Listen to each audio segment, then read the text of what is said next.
bigger. Silence the voice of failure. We make success louder. Bigger than bigger. What we got is realer than real, and we are on fire. And this is the life that we chose. We're balling in the Holy Ghost. Higher we go. We will never stop. There's a spirit that's alive in me. The spirit of the Lord, and it's taking me to levels me I've never been before. I got joy like a river, chopping life like a pizza. Cause I'm bigger, bigger, I'm bigger, bigger, bigger, yeah. We know who we are, we're born of God, oh. We know what to do, we have the future. I'm unstoppable, I'm the foreman. I'm like a city that is set up on the hilltop. Upward and forward, upward and forward. We are on fire, we are on fire. Nothing can stop us, nothing can stop us. They cannot stand us, they cannot stand us. We are on fire, we are on fire, we are on fire. Upward and forward, upward and forward. We are on fire, we are on fire. Nothing can stop us, nothing can stop us. They cannot stand us, they cannot stand us. We are on fire, we are on fire. Oh yes, his name is Moses Bliss. Living for his glory, I'm on fire every day. The part I like is the guy says he's chopping life like pizza. Charlie, the rappers are crazy these days. Chopping life like pizza. This is Bigger Every Day, Moses Bliss. It's the 2nd day of October 2024. No limitation. We're taking over. God gave you a mind to resize your experiences. Your experiences are like a room. Your mind is like the world. You decide what grows in there. Oh yes. So you can use your memory to replay pleasant events, but you can also use your imagination to pre-play what is yet to happen. So this morning, think big. Yeah, it's not a sin. Think big. That dream is not limited to your hometown. It can get to the ends of the earth. It's all about how you think. Oh yes. Yes, please. So this is Moses Bliss.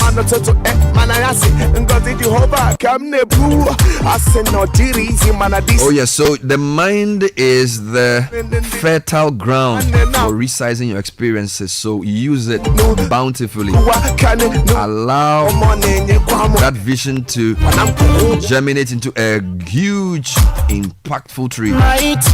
But by the spirit of the living God, anything is possible. Bigger than we used to be. We have moved. I say we have moved. That's the mindset for today. It's the final stretch for the year. But by the spirit of the living. And of course, Business Sense brought to you by ADB, offering you a variety of personal loans, including top-up loans at highly reduced interest rates. Call 0302210210 or 0302224043. ADB, the People's Bank. ADB, truly agricultural more. It is possible, bigger than we used to be. We have moved. I said we have moved. Getting bigger every day. And the show is getting bigger. Bigger every day. Bigger every day. Making more impact. Doing big things for God and country. We getting bigger. And we're starting with the newspaper review segment brought to you by Total Excellium. Our new formula has a 3-in-1 feature. Now, thanks to the cumulative effect of its anti-corrosion, anti-wear, and detergent additives, Excellium new formula lowers your vehicle's fuel consumption and reduces CO2 emissions. from my head up to my door.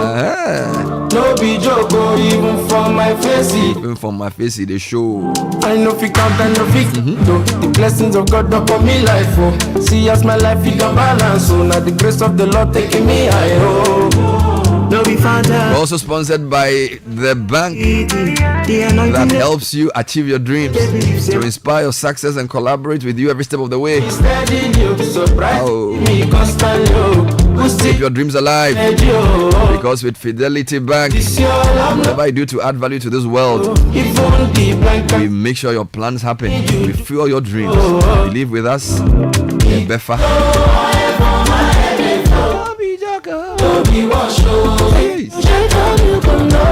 Blessings flow from my head down to my toes. Hey. Even for my face, it show. How? Come at the boy from Trench.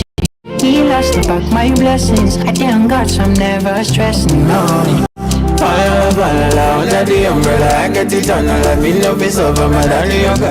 Newspaper review segment coming shortly. Richard the last guy. Look around. Everything I see just to make me believe. Say, oil day my head. Oil day my head. Oil day my head. You don't shine, oh. Did you hear the song? Suffer and me be like bread and tea. Suffer and me be like bread and tea before. We suffer and me, we did like bread and tea before. But now it the flow. The anointing the flow. In other words, at the same time. Charlie, all the time. Suffer and bread now it be like Charlie the too good. But now we have moved on. No. I love this song. It's called Eat the Flow. Oh.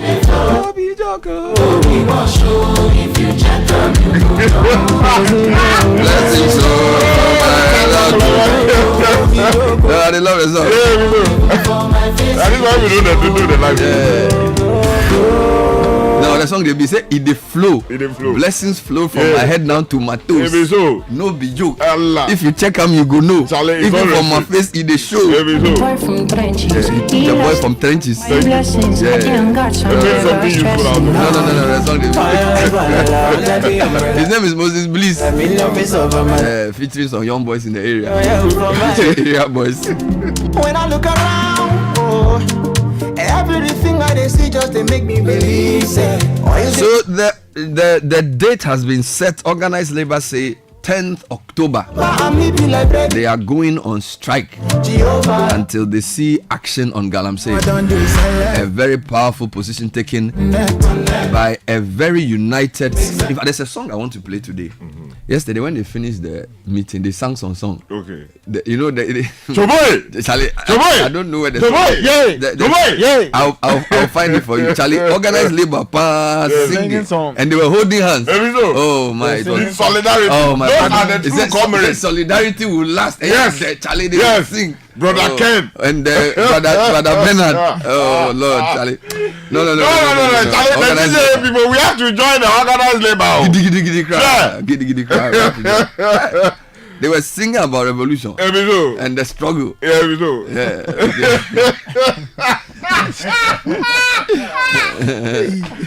know the struggle. If you want to talk about the struggle, you speak to Kofi. I want to greet Citi Breakfast. Citi Breakfast, yes. Charlie. The struggle. Comrade Citi Breakfast. No, Charlie. Citi Breakfast be big man. But they've sent us a statement to the Socialist Forum. What are they saying? They say they are not happy about what's happening in the Middle East. Yeah, no. We have to talk to socialists, you know. I remember something was happening in Zimbabwe. We called Citi Breakfast. No. And then later we called. No, he went to Zimbabwe to inspect the situation and came to report back on it. Later we called. No, he's called Grandfather Ayito Meka. Yes, that's the name. Yeah. So that Charlie. So Grandfather. They are socialists. So when this guy was interviewing Grandfather, the guy took knife. He said Zimbabwe police, you know, they are bomb backlash. They took the MDC, they took the people. So Charlie, they are bad people, Charlie. Grandfather Ayito Meka, I greet you this morning. Grandfather Ayito. Yeah, grandfather. He was the spokesperson for that group. So those were the original. People are struggling for our freedom. But you don't know. Kwesi Pratt, Back. They fight. They used to go to prison and things. You know, we sit here, they talk. Charlie, anyhow, we don't. Hey, the things they did to those people. No, Kwesi Pratt. I'll dedicate one show to you. You're a big man. You and Pan African TV. Yeah. All big people, Charlie. The Lord bless you. Bless you. Yeah, Bless you. The struggle. Yeah. Charlie, let's take off this morning. We have the Ghanaian Times. Inter-party committee meeting. Voters register robust and ready for elections on December 7th. This is according to the Electoral Commission. The story comes with a photograph of the EC chair here interacting with some participants after yesterday's meeting. Also, pastor, 5 others remanded following chaos on ARS church premises. There's trouble in the House of Lords.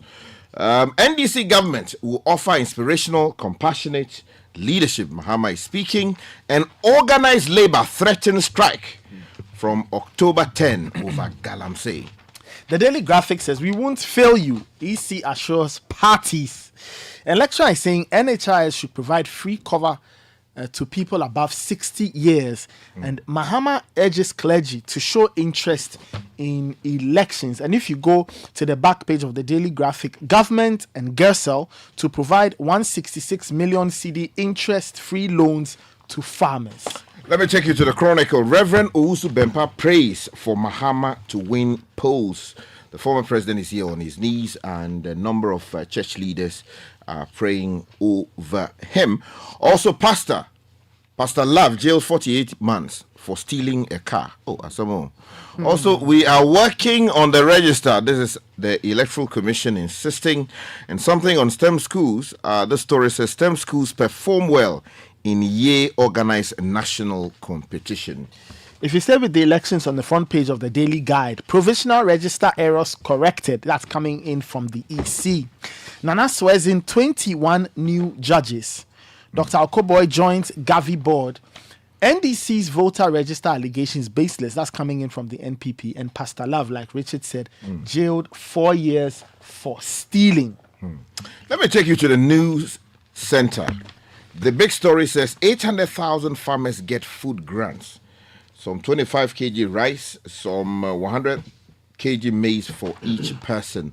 Also, the resettling Akosombo Dam victims phase 2 to build 1,010 homes. They are quoting the Minister for Housing, Kojo Nkrumah, whose photograph is here. And then also the story about organized labor declaring a strike from October 10 this year. If you go to the front page of the Herald, Baumia Mahama locked in close contest over 2024 elections. Polls show diverging results. Ghana Armed Forces leave GBC exposed to attack if asset withdrawal soldiers. Okay, exposed to attack asset withdrawal soldiers. Ghana mine workers reject claims of coup in FGR or Blue Gold lease termination, and highlights of NDC and NPP manifestos on tax reforms. And there's a story on Nana Santi Bedi too, and some there's multiple claims on his health. Claims That's on the headline. on his health. Okay, let me take you now to the Informer. Elections 2024. We won't compromise our integrity and independence. This is coming in from the Electoral Commission. Also, Baumia has excelled. Elevate him. Chief urges Ghanaians. Scandal rocks Ghana Post. 4.1 million Ghana cedis blown on Otumfuo commemorative stamp. Oh, really? And then towards holistic national development. Let's embrace innovation and positive mindset. This is coming in from Dr. Baumia. If you go to the Republic Press, farmers get $500 million bailout as dry spell bites. EC calls out NDC, and there's a picture of Dr. Maneboama here. Also, Bempah leads prayers for Mahama, and Obapa Christie's ex-husband, Pastor Love, jailed 4 years for stealing, and Labour Union threatens government, announces nationwide strike over Galamsey. Why must they connect Obapa Christie necessarily to the headline and all of that? People are people in their own. I know, but I think for the public, No, those things are, it's just like some accomplished woman, then you go and say by a husband of somebody. That person, so they should separate him from the woman. If he's It will affect her brand. Yeah, the Ghanaian publisher says Jean Mensah rubbishes audit call. It's premature and unnecessary. Haptel has also refuted impropriety deal with the ECG, and Baumia is promising innovative solutions for Ghana's problems. Let's go online, channel1news.com. The church must take a stand in Galamsey fight. Samuel George says so. Meanwhile, NLC to meet today or organize Labour's intended strike. Meanwhile, choose number 1 on ballot, Akufo-Addo to Ghanaians in the Upper East region. And then a few stories on the campaign trail. I am the preferred alternative to MPP NDC. This is Alan. He also promises 100,000 free internet hotspots across Ghana to boost digital access. And then a few more stories from yesterday. Jean Mensah voter register errors minor. We won't impact on credibility of the election. If you take you to citinewsroom.com, the lead story on that website this morning is proponents of anti-gay bill to march to Supreme Court on October 8 over delays. And Hey, please, let me just make a quick comment on that. You see, people are peddling a lot of misinformation. Since I filed that particular action, the court gave specific directives to the Speaker of Parliament and the Attorney General. They've not their responded. They have not done it. So then you have people who say they are opposed to the action in court. They are busy talking anyhow all over the place, but they are not doing what the court says they should So do. the issue is that the delay is not necessarily from the Supreme Court. From the courts. They should go and check. The last time I checked, they have not filed anything. So that's why the problem is. Yes. Okay. So the headline says they will march on October 8th over delays. Okay. Maybe they should march to the people doing the delays. Yes, go to the Speaker and then the Attorney General. Okay. Baumia will continue with policies that have brought Ghana relief. This is Akufo-Addo, still on citinewsroom.com, and a few more stories on that particular website. I just wanted to give you something happening across the world. So Netanyahu says Iran will pay for missile barrage as Israel launches new Beirut strikes. So basically there's war happening in the Middle East, and we're all watching on. It's serious, you know. So the Israeli Hezbollah thing has now had Iran join, and yesterday there were attacks, and there's a promise to retaliate. Let's get the details from the stories here. So I think the EC story, the big meeting yesterday, Yes. and I think the graphic summarizes it nicely. Okay, so the story written by Daniel Keno and Timothy Nyengbe says the Electoral Commission has asked all political parties and other stakeholders in the election to trust it to deliver a credible register and elections. Jean Mensah says, quote, "We assure you and the good people of Ghana, we are working tirelessly to ensure that the 2024 election is free, fair, credible, and transparent." As the body mandated by Article 45A of the Constitution to compile the register of voters and to revise it at such periods as may be determined by law, we urge you to trust us to perform our functions as enshrined in the Constitution. And she was speaking at an IPAC meeting yesterday to provide an update on the voter register ahead of the election. And it was also a forum where, you know, the EC address some of the concerns raised by the NDC for a forensic audit of the electoral roll. Meanwhile, the NDC has issued a statement in response to what happened yesterday, and they highlighted some of the concessions they said the Electoral Commission made at yesterday's meeting, and then they go on to say that with this background, the Functional Executive Committee of the NDC has deliberated and decided to accept the EC's promise to release to the political parties the corrected, updated version of the 2024 Provisional Voters Register for scrutiny within 1 week. FEC further welcomes the decision by the Electoral Commission to re-exhibit the updated Provisional Voters Register. We, however, recommend that the re-exhibition exercise should be conducted online and offline at the exhibition centers. It goes on to provide some other details. And this coming in from Fifi. So it looks like the meeting was successful generally. If you looked into all the speakers and maybe it was also good. It was on TV. We've all heard and saw what happened. Now let me give you another significant development from yesterday. Organized labor to embark on nationwide strike on October 10th. So now this is a big story. So after an ultimatum expired on September 30, organized labor announced a nationwide strike to commence on October 10th in response to ongoing dissatisfaction with the government's perceived inaction regarding the environmental destruction caused by illegal mining, known as galamsey. Now the destructive practice has severely impacted rivers, etc. So you know this already. Now, representing various unions across the country, organized labor stated that the strike aims to pressure the government to address their demands, which include a ban on all forms of small-scale mining. In a statement, the leadership of organized labor urges members to remain at home on designated days. Thank you. Quote, following the expiration of our deadline and failure of government to meet our demands on illegal mining, organized labor has decided to declare a nationwide strike with effect October 10. And then give some other details. Now, Austin Game, who is probably Ghana's foremost labor expert, has been speaking to the issue, and he says organized labor's nationwide strike is, quote, a worthy disruption, unquote. So he says Ghanaians should applaud organized labor for being the voice of the voiceless. Now, in an speaking in an interview with Nana Tufo-Boateng on Eyewitness News on Tuesday, Mr. Game noted that though the strike would be a disruption, it would be a worthy disruption because this is a very worthy cause. Now, the last story on this is that the Labour Commission is going to meet to try and resolve or to try and intervene in some way on the matter. So we're told that the what's his name? NLC is going to meet today over the Internet Strike by Organized Labour. Executive Secretary of the NLC, Ofusua Samoa, this is still Channel 1 News, has announced that the Commission will be convening a meeting to address the strike notice issued by Organized Labour. Okay. I'm sure they will say that it's illegal. Now, on Tuesday, Ofusua Samoa told Eyewitness News, we just got note of it, and the Commission will be sitting on Tuesday and we'll look at the way forward. I think that's next Tuesday. Fortunately, the strike is intended to begin on the 10th. No, so, I think it's today. They will meet today, actually. So why did they write Tuesday in the story? So it's supposed to be today? Yeah, today. Okay, so it's today. Yeah, if I heard him yesterday correctly. So it's today. Okay, so that's the big one. Let's talk about Greek. Yeah, before you go there, though, I just want to do something quickly related to the labor space. If you go to page 7 of the Chronicle, Ghana Chamber of Telecommunications unveils campaign to curb fiber damage. You know, a lot of people are losing internet services because people are haphazardly cutting their fiber optic networks. Now, the story is by D.I. Larry, and it says the Ghana Chamber of Telecommunications has launched a nationwide campaign to raise public awareness about the importance of preserving Ghana's fiber infrastructure, warning that growing fiber optic cable cuts threaten national fiber stability. All right. So draw the attention of people who are in this domain. All right, let's talk about Brian Champon food for is it farmers or for people? Yes. They are getting a bailout, farmers.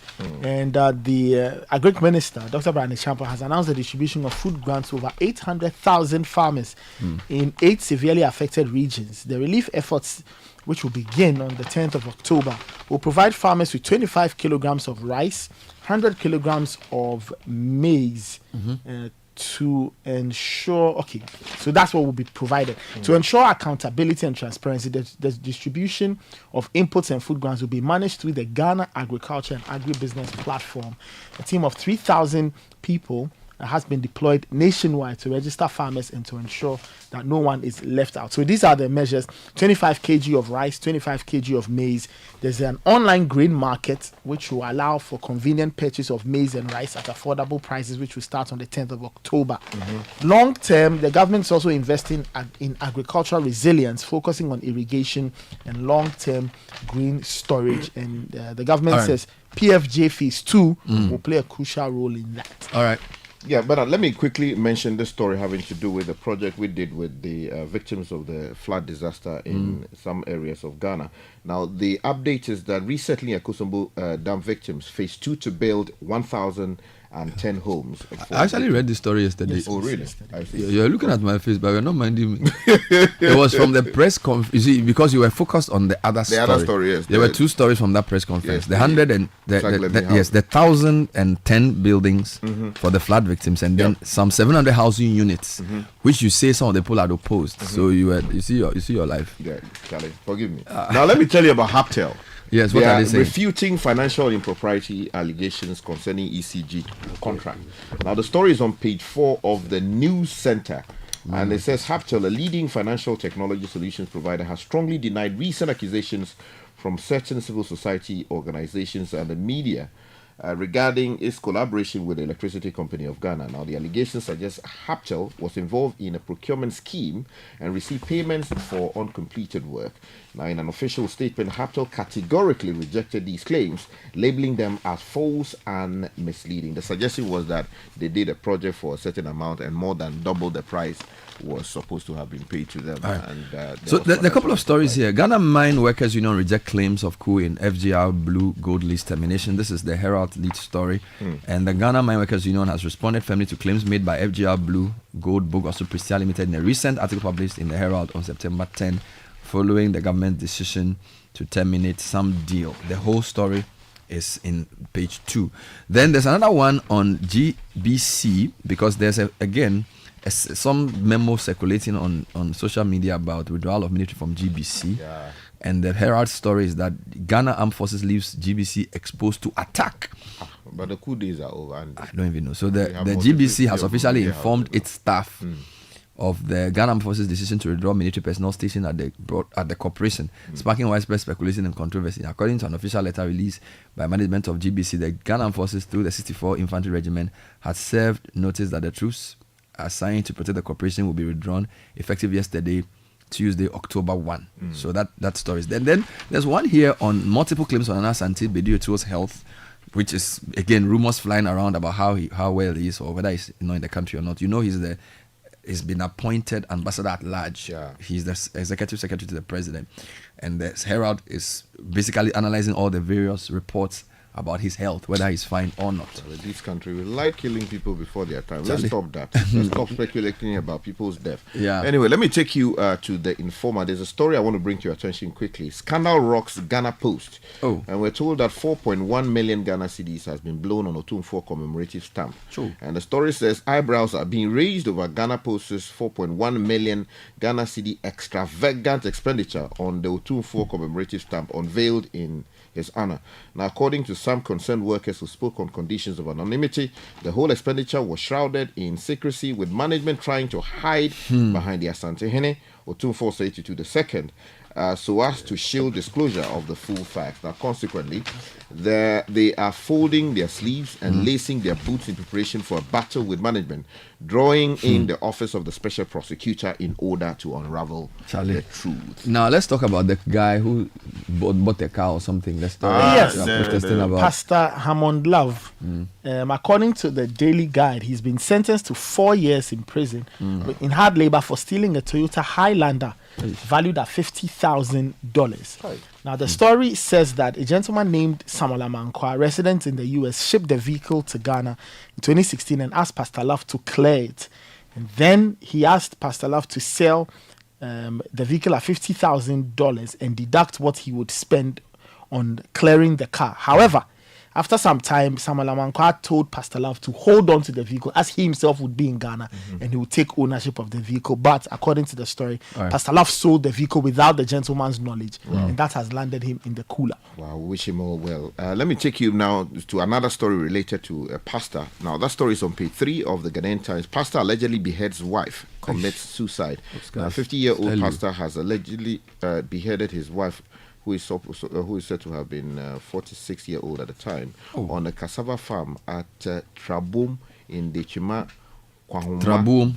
Trabum in the Ichima. Not far from where former President Achampong is from. Oh, okay. In his district of the Ashanti region. Now, the suspect, Victor Appiah, founder of End Time Rapture Family Church, reportedly committed suicide by drinking poison after killing his wife, Ekia Emela. Let's talk about Men of God. Chronicle front page. Yeah, just before you do that, though, another story says pastor, 5 others remanded following chaos on ARS church premises. That story is also in which part? Where is this? Is it in Accra? Yeah, so the circuit court, in my constituency. Oh, the circuit court where? At Tokon in the Keto South district of the Volta region has remanded a 42-year-old Reverend Gilbert Connie, the presiding pastor of Apostles Revelation Society headquarters at Tajevu. Oh, Charlie. Tajevu, that's in your place. Yeah, my hometown. Charlie, what happened there?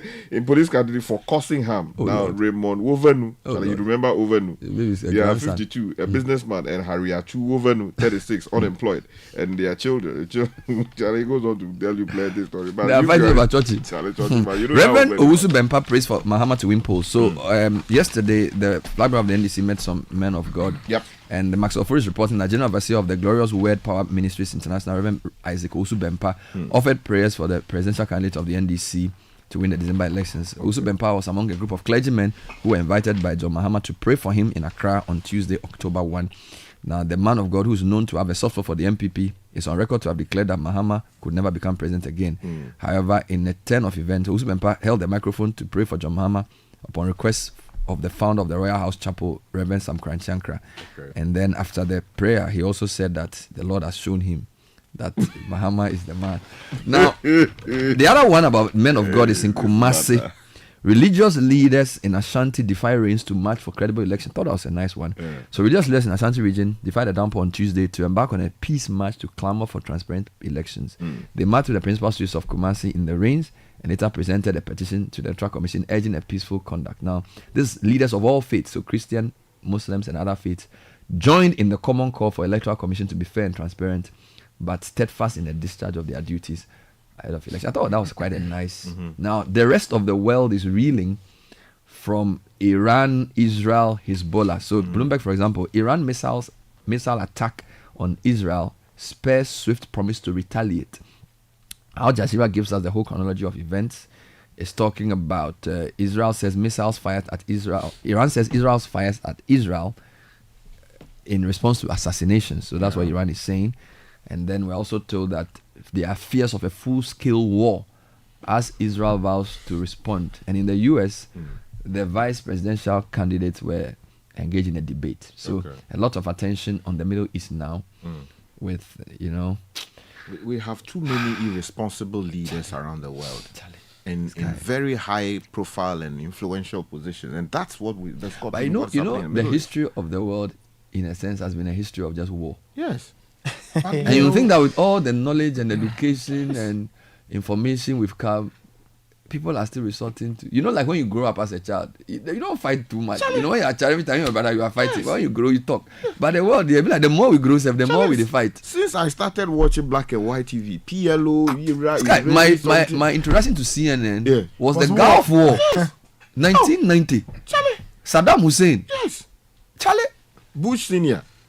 It's not that. It's not good. It's not good, Charlie.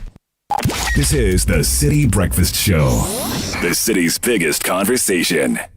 Oh, jump on now. Go. Google me. At what time when you come back where I don't hear the sound of your car? Why you buy new car? No, I not change my car. It be the same ride. It be the fuel way I change. Way one shouts it. Ever since I started using the all-new Excellium Premium Fuel, fortified with 3-in-1 action. Oh, Joe, now my car they run like electric car. No, it's so. This is the type of fuel where they want to. Because now engine they cost. Where they want for way if I buy it, it go protect my engine. And with the small way I buy, I go drive, sir. Absolutely. It's like strapping a turbocharger to your engine and giving it a protector. And what they bust my mind, Seth, be the 3-in-1 action, no? Excellium, they prevent up to 99% of deposit. It be anti-wear, some be anti-corrosion. Won't pay when I open them. Hey, so where can I find this magical fuel? Just head over to any Total Energy service station and your car will thank you. Hey, then make a finish my go be fast, then rush go Total Energies. My friend, but why your hand my go be inside? I give you info. Make a feel the go be too small. Go. Yo, Pana. Excellium is designed to protect your car engine, decrease fuel consumption, and lower CO2 emissions. Don't say fuel, say Excellium. Choose Excellium, choose quality.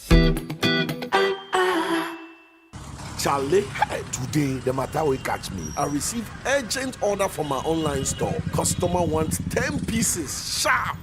But my wahala be delivery. Stress so me too. I no get order in weeks. So then I make slow. Charlie, I decide to deliver this thing myself. Quiet. I was willing to trust my small tired car like that. But boy, I no even leave my area where the whole place full of snow. Engine kaput, Pascal. As the boys they help me push the car off the road, where I look up and raise my head, where I see for Fidelity Bank billboard top. This too just be chapter. Ebefa. Then Norma Vim come. Listen, I dog the sadness and find Okada fast. I deliver all the goods, collected my money, and even got referrals from this customer. Ebefa.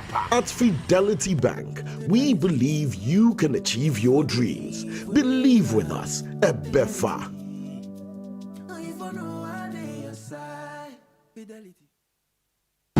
The Citi Breakfast Show. Rise above the noise. 7 o'clock, City Business News with MTN, Goyle, and Fidelity Bank, and Access Bank, rather. And of course, I have Neil Latte with the bulletin. Good morning. Good morning, Bernard. Hello to you listening. This is the breakfast edition of City Business News, proudly brought to you by MTN, Goyle, and Access Bank.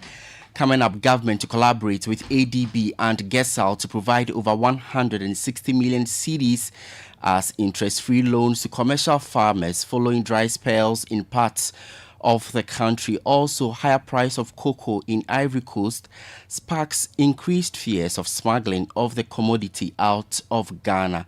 And more local businesses could be relocating to neighboring countries due to high cost of production following recent hikes in utility tariffs.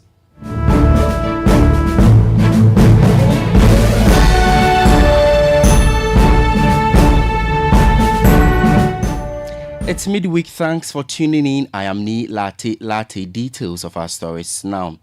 Government says it is collaborating with the Agricultural Development Bank ADB and the Ghana Incentive based risk-sharing system for agricultural lending, GESAL, to provide 166 million cedis interest-free loans to commercial farmers. According to the Ministry of Food and Agriculture, the initiative is aimed at restoring the country's food system and address the grain loss gap due to the ongoing dry spell that has hit the northern and middle belt of the country. Speaking at a press conference in Accra, the Sector Minister, Dr. Brian Champon, disclosed that the ministry has been able to secure 50 million Ghana cedis of the total fund. The ministry is working with ADB, Agricultural Development Bank, and GESAL in fine-tuning a proposition to commercial farmers to raise 166 million interest-free loans to these commercial farmers, those cropping more than 10 hectares.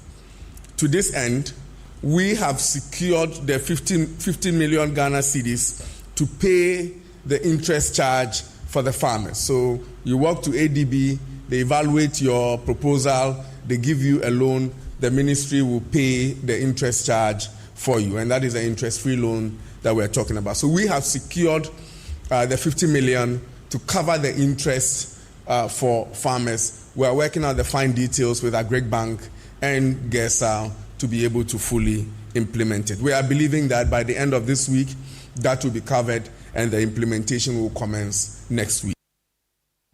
You heard the Minister for Food and Agriculture, Dr. Brian Champon. Let's stay with him because he says the government will begin giving out cash on October 20 to farmers severely affected by the recent dry spell. Well, each impacted farmer will receive 1,000 Ghana cedis. The minister announced that out of the 8 billion allocated to address the crisis, about 3.6 billion Ghana cedis has so far been secured, with part of this funding designated for the affected farmers. We are working with the World Bank and LEAP to commence around the 20th of October this year to commence the cash transfers that we promised farmers. And we are going to start first with the LEAP farmers, the most vulnerable farmers who are already registered as LEAP beneficiaries. Clearly, they've demonstrated that they are the ones most in need. So we'll start with them through the LEAP program, transmit 1,000 Ghana cedis to the most vulnerable farmers before we scale up to all other farmers. And that should commence shortly. That was the minister responsible for food and agriculture, Dr. Brian Champon. Now, higher price of cocoa in Ivory Coast has sparked increased fears of smuggling of the commodity out of Ghana. Ivory Coast has raised the price it pays farmers for cocoa, surpassing the rate offered by Ghana. The new price, equivalent to $3,060 per ton, slightly exceeds Ghana's price of $3,039 per ton, which was set at the start of this cocoa season this month. But what are the concerns of farmers? More in the following report.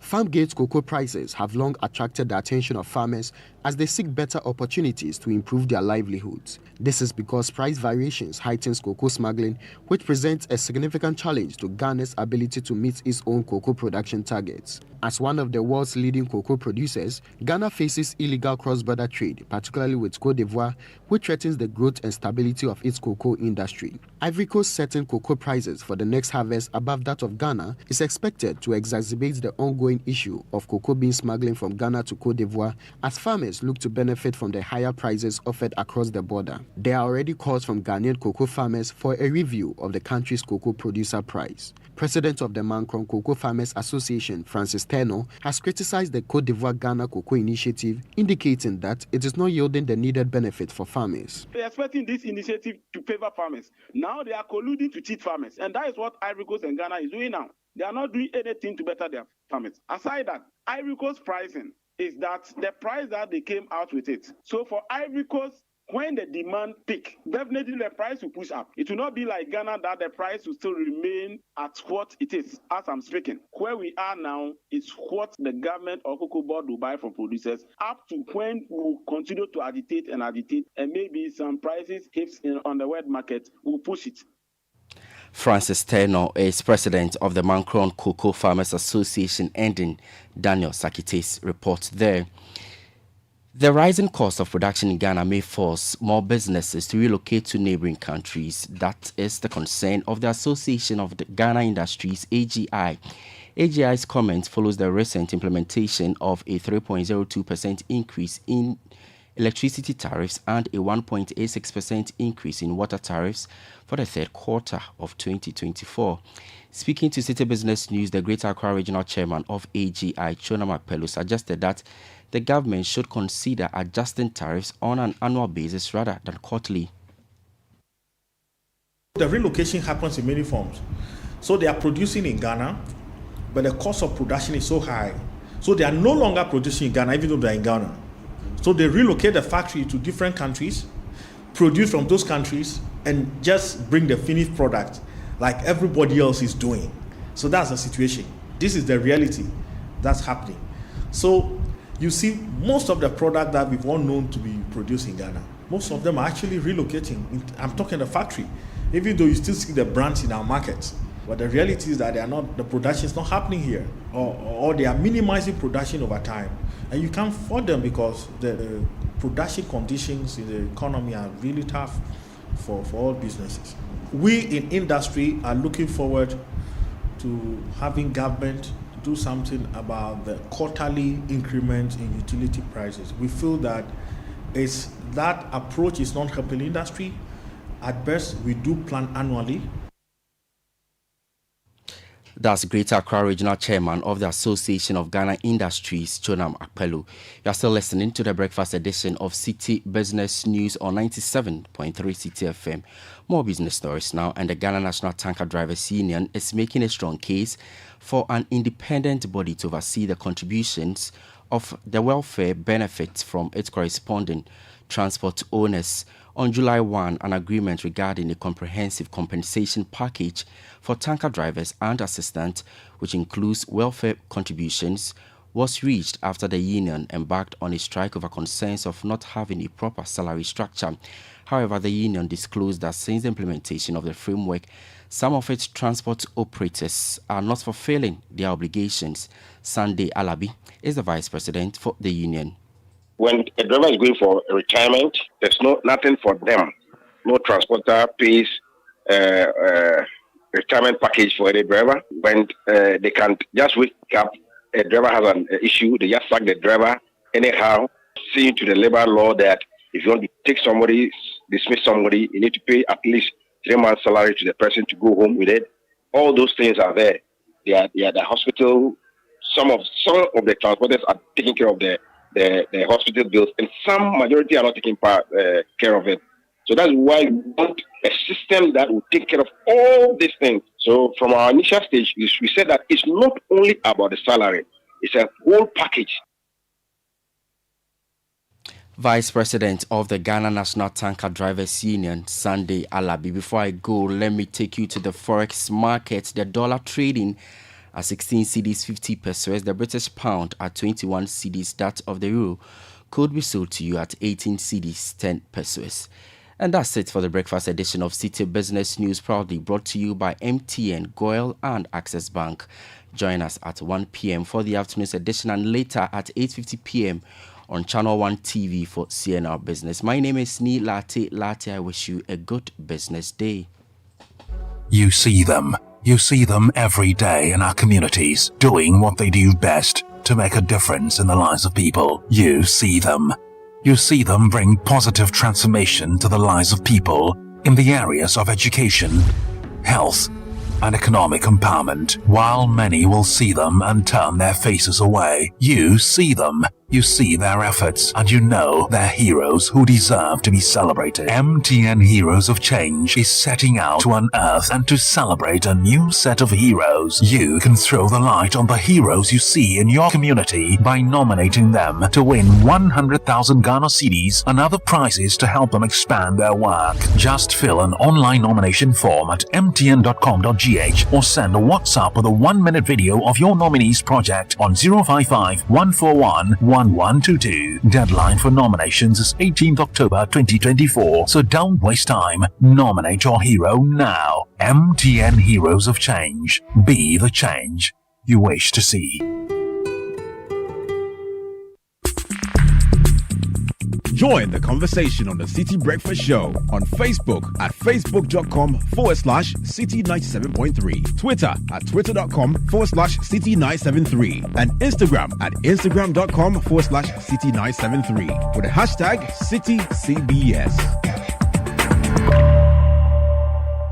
We understand the excitement and preparations that comes when your child gains admission into senior high school. But we at the Agricultural Development Bank, ADB PLC, also understand the financial burden this comes with. The top box, trunk, school mattress, you name it. That's why we have partnered with Prospectus Ghana Limited to offer financial support for parents by introducing the ADB Quick Purchase. With a smart loan of up to 20,000 Ghana cedis, you can pick up all the items on your child's prospectus for school. ADB PLC offers you a repayment plan of 12 months to relieve you of all that heavy financial burden. Every ADB customer who receives their salaries through the bank, military and police personnel, and all other workers on the Controller and Accountant General's payroll qualify for this facility. Walk into any ADB branch nationwide or any Prospectus Ghana Limited office near you to apply for the ADB Quick Purchase. Terms and conditions apply. ADB, the People's Bank. ADB, truly a Greek and more. This is the Citi Breakfast Show, the city's biggest conversation.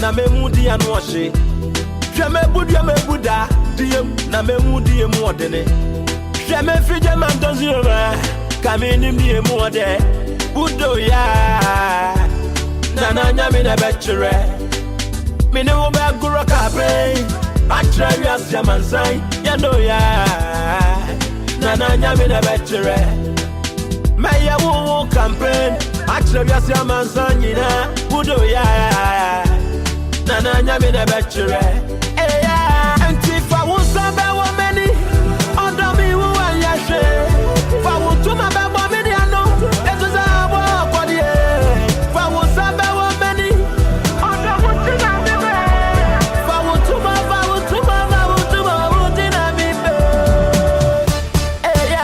wa ka se mi pampana mi ni wo de ye wo no pa Oda mi no me no ya cheli ya wodo kai enti mi dey enkasa mi ni wude ya odo pa Oda mi no me no ya cheli. It's 7:15 Citi Breakfast Show. You heard the City Business News brought to you by MTN. So get ready for a game changer SMEs. We're introducing Yellow Biz, our new multi-service bundle with everything you need for smarter business solutions. It's an all-in-one package consisting of a 4G plus router with 10 gig of free data. There's also Microsoft Office 365, genuine Microsoft application, WebWiz, a customized business website for your business, and Unicom service. Guys, sign up today. With MTN Yellow Biz, your business will gain access to advanced productivity tools, a powerful online presence, and superior customer experience. Call 0244 308 111 or call 100 or email mtnbusiness.gh@mtn.com. And kickoff is next with Zonda Ghana, where dreams are the driving force for your success. Your one-stop shop for quality trucks, Shantui bulldozers, excavators, graders, payloaders, rollers. You know rollers? Yeah, power pickups, trucks, and more. We create opportunity. We empower people. We have top-notch after-sales service for your heavy and light duty trucks and machinery. Call Zonda on 0501 773 333.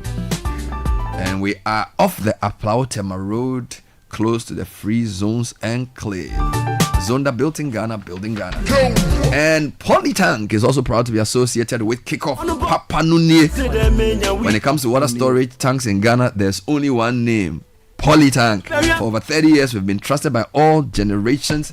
It's the first, the best, and certainly the original. Choose Polytank. Caution.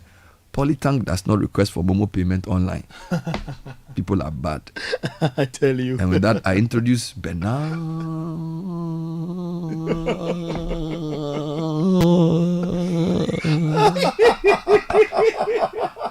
How many seconds was that? Bernard. Oh my God. Abeku. My boss. From Ekumfi Accra. Absolutely. I will visit your hometown this Christmas. In fact, I'll go and do election monitoring there. Oh wow. Ekumfi Accra. It's a nice place. You love it, yeah. Can you fish? No. Can you swim? I've lost. You were disgraced. You were disgraced to your hometown. Ekumfi Accra. I've just lost the skill. You can't swim. I used to swim. Oh, you don't try. Ekumfi. It's been a long They have time. to de-ekumfilize you. They have to de-ekumfilize you. Saka's delivery. Martinelli tries to get something on it. It's gone all the way through and into the back of the net. Arsenal double their lead. I'm not sure if anybody else got a touch on it. The players come over to Bukayo Saka on the right-hand side to celebrate.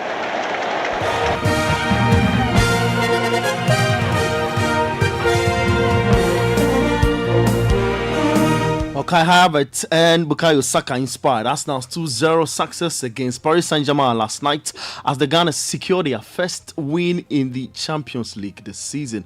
More Champions League drama for you as we progress. Plus, Honorable Kabnawayome, who is the ranking member and chair of the Parliamentary Select Committee on Youth Sports, to ascertain the facts and cross-check on whether information, on whatever information he gets, and it's unfortunate. It's throwing out some figures and feeding the media on some of these wrong figures.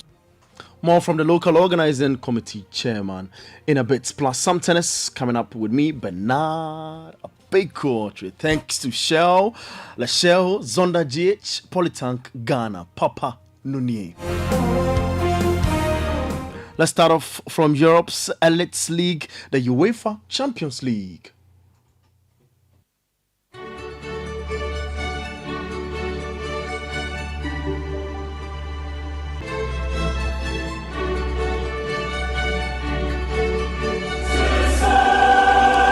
Stade Brestois won their first ever European away game by blitzing Red Bull Salzburg 4-0 in the UEFA Champions League, becoming the first French team to win their maiden away match since AJ Auxerre in 1996 and 1997.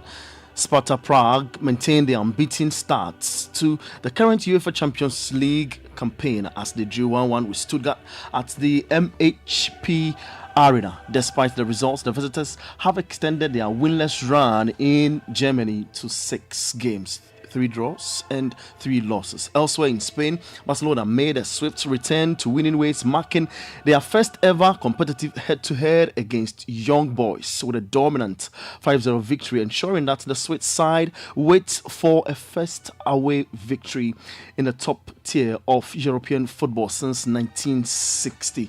On Germany, Bayern Leverkusen ended a 5-match winless home run against Italian opposition by seeing off AC Milan at the Bay Arena, making its back-to-back victories to open their UEFA Champions League campaign in the process. Victor Boniface with the only goal for Leverkusen. A stellar first half hat-trick by German forward Karim Adeyemi helped Dortmund treat Signa Iduna Park to a 7-1 hammering of Celtic, who remain without a victory in 9 UEFA Champions League games against German opposition. Here's Dortmund's Emre Can thrilled with Bayern as Borussia Dortmund's performance against Celtic. Yeah, it was very good energy from the team. What a game, nearly perfect game I would say, and this has to be our benchmark, I think, but today was really, really good. What does it feel like when you are out there and everything just seems to be going right? You're carving the defence open at will. Of course, it feels great on the pitch when you have that kind of energy, when you press all together, and that feels good, and it gives you confidence for sure. And today was really, really good. Well, at San Siro, Inter Milan built on their impressive draw against Manchester City on match day 1 of the UEFA Champions League phase by demolishing Red Star Belgrade 4-0 at the San Siro. Manchester City won their first game of the inaugural UEFA Champions League phase, easing past Slovan Bratislava 4-0 to stretch their club record unbeaten run in the UEFA Champions League away game to 12 matches. Here's Manchester City's Phil Foden. I don't think it was easy. I think it was tough to break him down. We've got to give him respect. Like I said, it was difficult to break him down. The atmosphere was unbelievable, and we did the job in the end, and we managed to find the space. But it was difficult at times. 4-0, could it have been? Should it have been a couple more? Yeah, definitely. Especially me, I had plenty more chances to score. A few other lads did as well. So on another night it could have been more goals. But we're delighted with the 4-0. Well, look, you got back amongst it tonight. Was it nice to be back on the score shades? Yeah, definitely for myself. It's been a bit of a slow start to the season, so it's nice to get back out there and score. At the Emirates, Arsenal extended their longest unbeaten run under Mikel Arteta to 15 matches, 12 wins, 3 draws by defeating Paris Saint-Germain 2-0 in the UEFA Champions League. Here's Arsenal's Bukayo Saka. When I was speaking with the boys in the team talk before the game, I made sure I said, today we need to make a big statement. When we play in Europe against the big teams, I don't think we've shown our full quality and the full standards that we show. So, at home we showed today, but we do need to do that away and find the reason why. Yeah, man, it's good that you notice that, the attackers are doing a lot of work as well for the clean sheets. But, of course, we have to do our job to help out the defenders. It's not easy, as an attacking player. I want to be up the pitch and save my legs for the transition. But, when I look at the results and, the results we've had this season, we have a lot of clean sheets. So it shows that it's working. And most games we believe that we can score in open play or in set pieces. So as long as we score most games, we can win.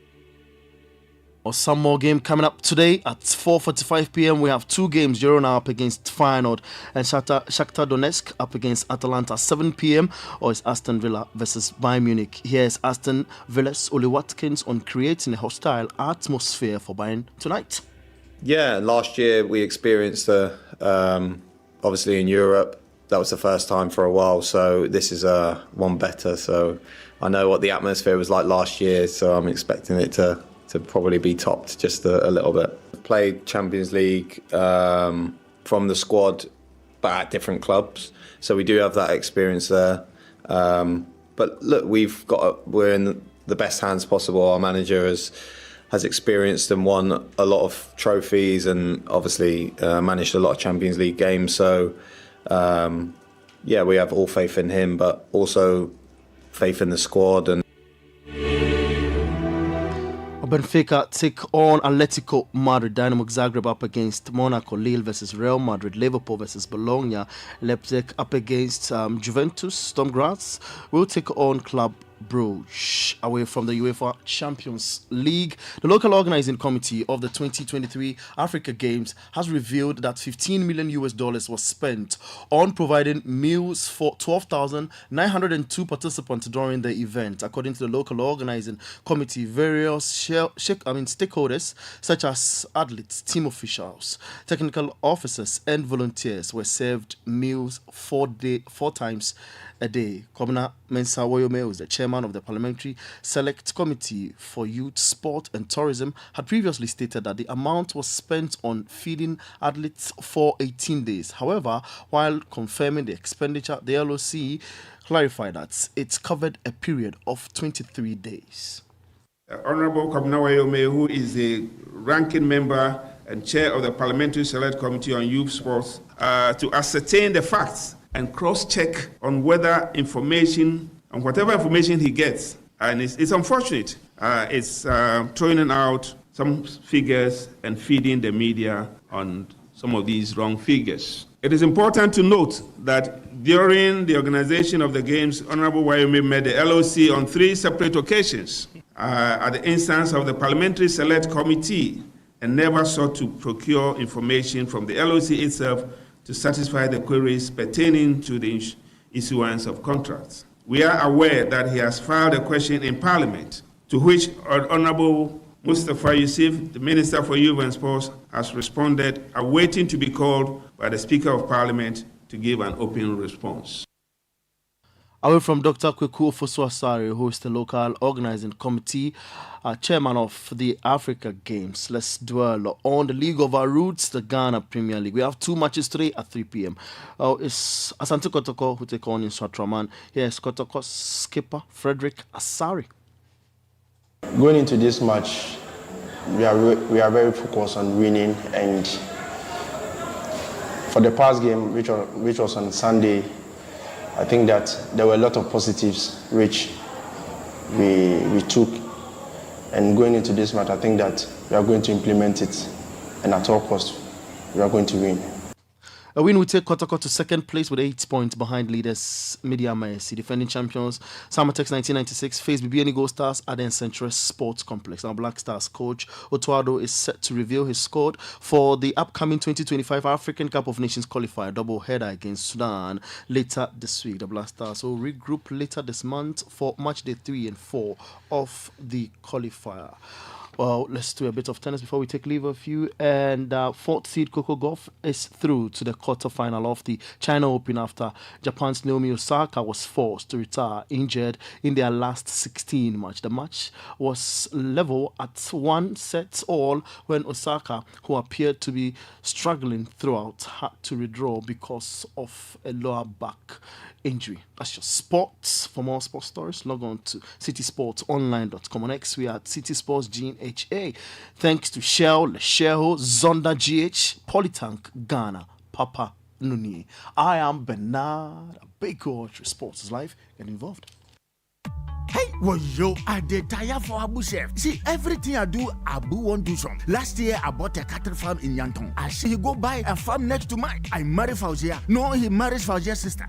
I buy my motorbike. I see, no, he go buy motorbike too. But you don't see, since you buy your bike, he has bought 4 motorbikes, which have all broken down. You know they maintain bikes at all. His problem be say he dey put wrong lubricant for his bike inside. The correct motorbike oil where if you put inside be Shell Advanced Lubricant. Shell Advanced Lubricant be the only motorbike oil where they make them for motorbike to protect engine, clutch and brake. Wait, no. Wait me, wallahi, I no go tell him. Shell. Hey, well, but wait, where you dey go?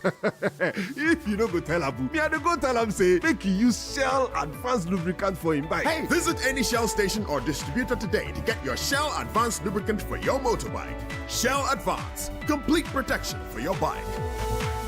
Guys, Charlie, you know that mining contract I've been chasing for years now? I just got awarded the deal. But the issue is where to get the right and quality heavy-duty trucks to execute this job here in Ghana. Relax, my guy. Remember my recent construction deal at Pokwase? Zonda sorted me out. Zonda? What? Who is that? Zonda Tech Ghana Limited is your one-stop shop for machinery, heavy and light-duty trucks, and pickups. They have the Shantui bulldozers, graders, payloaders, rollers, power pickups, 4-land light trucks, TX trucks, and oil tanks. Made and assembled right here in Ghana with top-notch after-sale service and standard prices. Made in Ghana. This is amazing. You haven't seen my Zonda Power pickup, which I take to the office? Strong, durable, and tough on our roads. Hey, that's from Zonda too? Absolutely. Zonda is the right place for you, my guy. Oh, now I am sorted with Zonda. Zonda Tech Ghana Limited, your solution for heavy and light-duty trucks. Located at Tema, off the Flower Road. Call 0501-772-222 or 0501-773-333. Zonda, built in Ghana, building Ghana. In a world where only the best survives, you need a fuel that can match your drive. A fuel with unparalleled protection for your engine, superior efficiency, and unrivaled performance. A fuel so unbeatable, when you get behind the wheel, you'll focus on what really matters. The journey ahead. That fuel is Shell V-Power, because no other fuel gives your engine better protection, better efficiency, and better performance. Be unbeatable. Drive unbeatable. Shell V-Power. Shell, go well.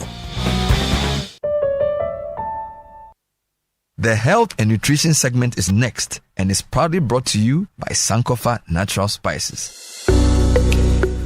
Hi, this is Health Secrets by Sankofa Natural Spices. I am Dr. Simi. Let's continue our talk on hypertension. Today we deal with the DASH diet, dietary approaches to stop hypertension. That is the diet.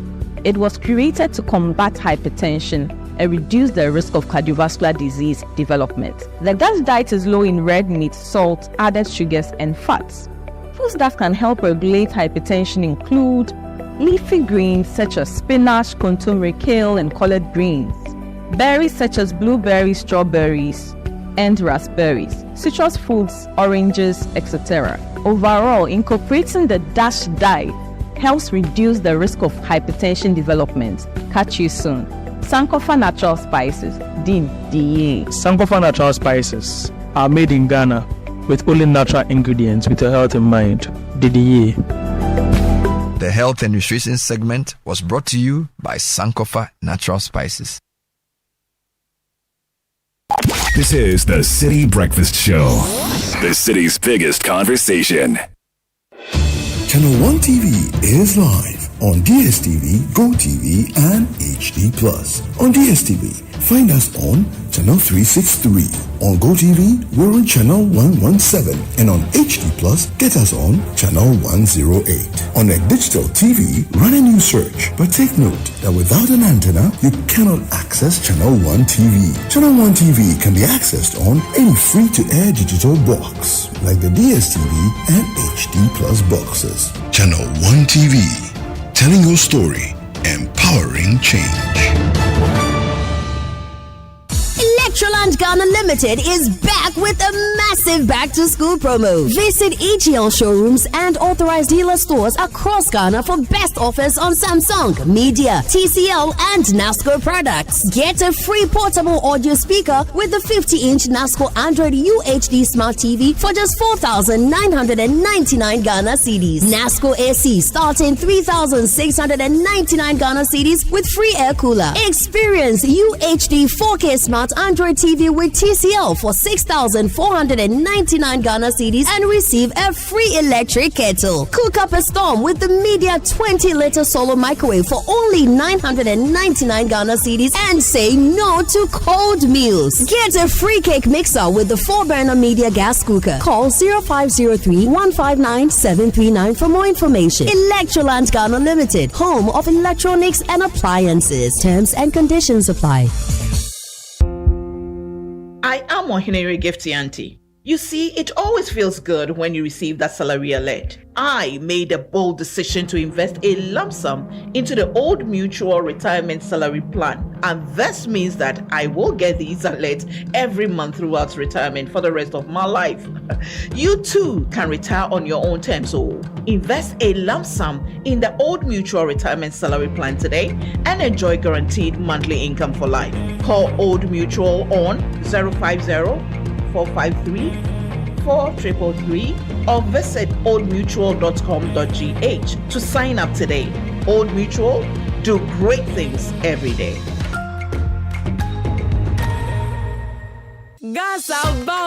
Gasaba. Smoke from firewood and charcoal is harmful and as damaging to our lungs as cigarettes. It can cause heart diseases leading to stroke and may even affect our eyesight in the long run. Grandmothers, mothers, sisters, wives, men, caterers, and everyone still cooking with charcoal, let's switch to LPG gas. The National Petroleum Authority has introduced the cylinder recirculation model in collaboration with local partners to make gas more accessible in all local communities. Whether you own a cylinder or not, join our CRM initiative. Simply show up at any exchange point near you with a small down payment to receive a filled cylinder or swap your empty one. Regular safety checks will be in place. Say ebisa musemo or gas. Afeidie gasaba. Switch from firewood and charcoal to gas for a better and healthier life. This message is brought to you by the National Petroleum Authority and the Ministry of Energy. Join the conversation on the Citi Breakfast Show on Facebook at facebook.com/Citi97.3, Twitter at twitter.com/Citi973, and Instagram at instagram.com/Citi973 with the hashtag CitiCBS. This is the Citi Breakfast Show, the city's biggest conversation. Forever.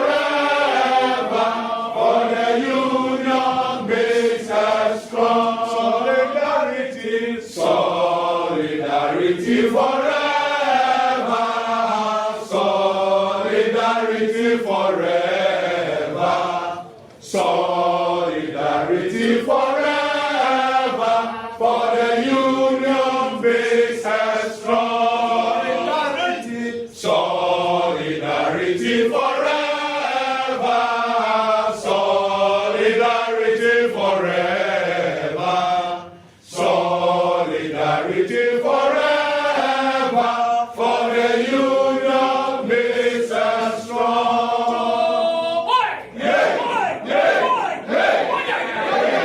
Solidarity forever. For the union makes us strong. Solidarity. Solidarity forever. Solidarity forever. Solidarity forever. For the union makes us strong. Solidarity forever. Solidarity forever. Solidarity forever. For the union makes us strong.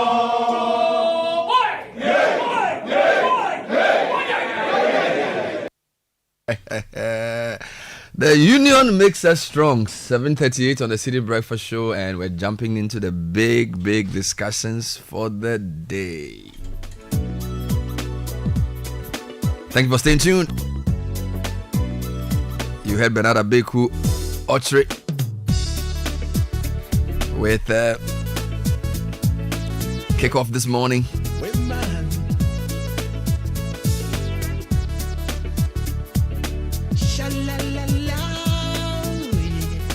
And happy birthday to Johnson Ekwama of the Association of Ghana Industries. You're 50 years old today. Johnson Opoku Boateng. Forgive me, Johnson Opoku Boateng. Of the AGI. Today is your 50th birthday. God bless you on the 5th floor.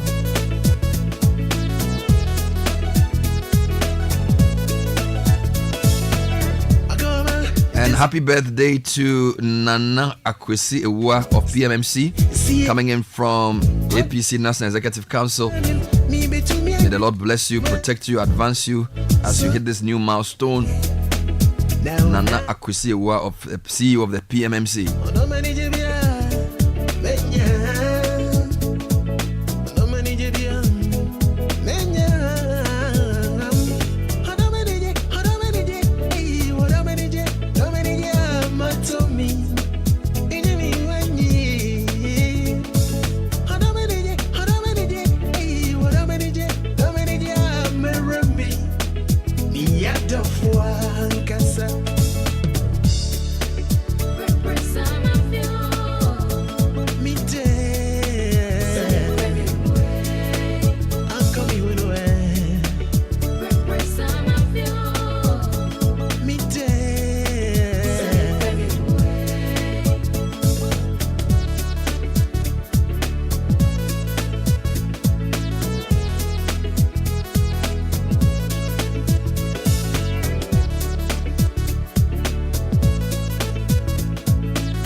And so this is the story. Organized labor is to embark on a nationwide strike to back their demand for an outright ban on small-scale mining as a measure to halt the illegal mining menace in the country. This industrial action is to take effect from Thursday, October 10. A decision arrived at after a crunch meeting by the labor unions in Accra yesterday, following the expiration of the September 30 deadline given to the president to declare a state of emergency. Statement was signed by Secretary General of the Trades Union Congress, Joshua Ansah, Deputy General Secretary of the Ghana Federation of Labour, Kenneth Kumsen, and called on all workers to stay at home beginning Thursday, October 10, until the government acceded to their demand.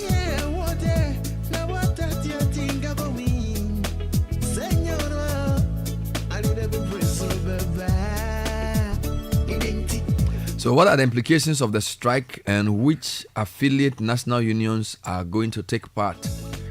Well, we're told the GFL, the Ghana National Association of Teachers, National Association of Graduate Teachers, Coalition of Concerned Teachers, Civil and Local Government Staff Association CLOCSAG, Judicial Service Staff Association of Ghana, Ghana Registered Nurses and Midwives Association of Ghana, the Ghana Medical Association, the National Association of Registered Midwives, NARM, Government Hospital Pharmacists Association, University Teachers Association of Ghana, UTAG, Technical Teachers Association of Ghana, or Technical University Teachers Association of Ghana, TUTAG, Technical Universities Administrators Association of Ghana, TUAG, and the Industrial and Commercial Workers Union. So that gives you 21 affiliate national unions. This is serious.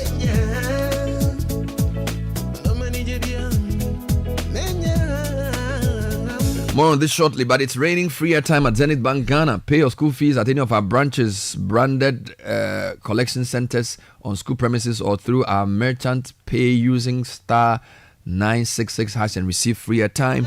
Experience easy payment of school fees with Zenith Bank. You can also go to zenithbank.com.gh for more information. And the new order of retirement is here. You can retire on your own terms with a guaranteed monthly income for the rest of your life. Simply invest a lump sum into the Old Mutual Retirement Salary Plan today and start receiving monthly income to enjoy the perfect retirement. It's that easy. The best part is you get to enjoy a 16% increase in 2023-24 of your salary. Call Old Mutual on 050-453-4333 or visit www.oldmutual.com.gh or simply dial *789*01# to request a call. And if you insist on quality, insist on Belpack. Belpack paper tissue is the perfect companion for those who demand the best. It offers the freshness and softness and strength you need for every occasion. Our toilet rolls and kitchen towels are also high quality. Get a Belpack perfume toilet roll today and enjoy a fragrance-filled bathroom experience. Call 0551 144 400. Belpack tissue, another quality product from Belacqua.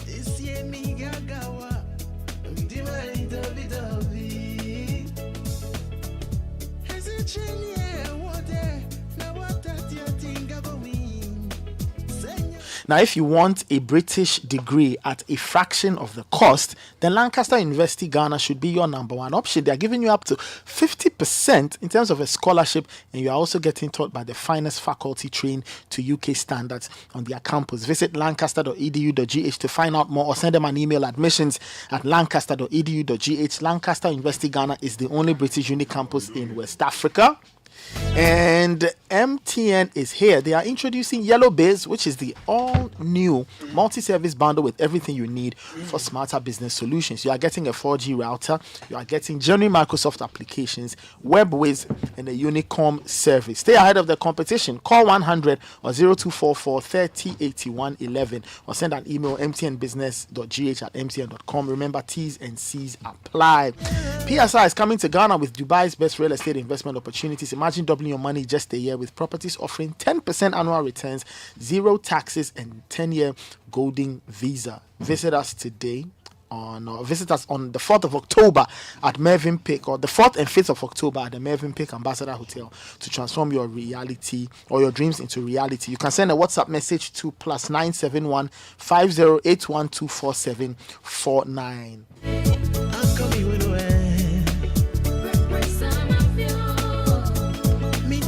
And if you are ready to make your retirement dreams a reality, then you need to speak to Lakeside Estate. They've got wonderful retirement homes that are tailored to help you find the perfect sanctuary so you enjoy your golden years to the fullest. They've got 2, 3, and 4 bedroom homes developed in a serene environment with all the great amenities you can think of. Remember, Lakeside Estates, they are your CIMG Real Estate Company of the Year, and they want to make sure your retirement lifetime home of comfort is secured. Visit lakesideestate.com. Lakeside Estate, quality homes for all. Lakeside Hills, live your best life.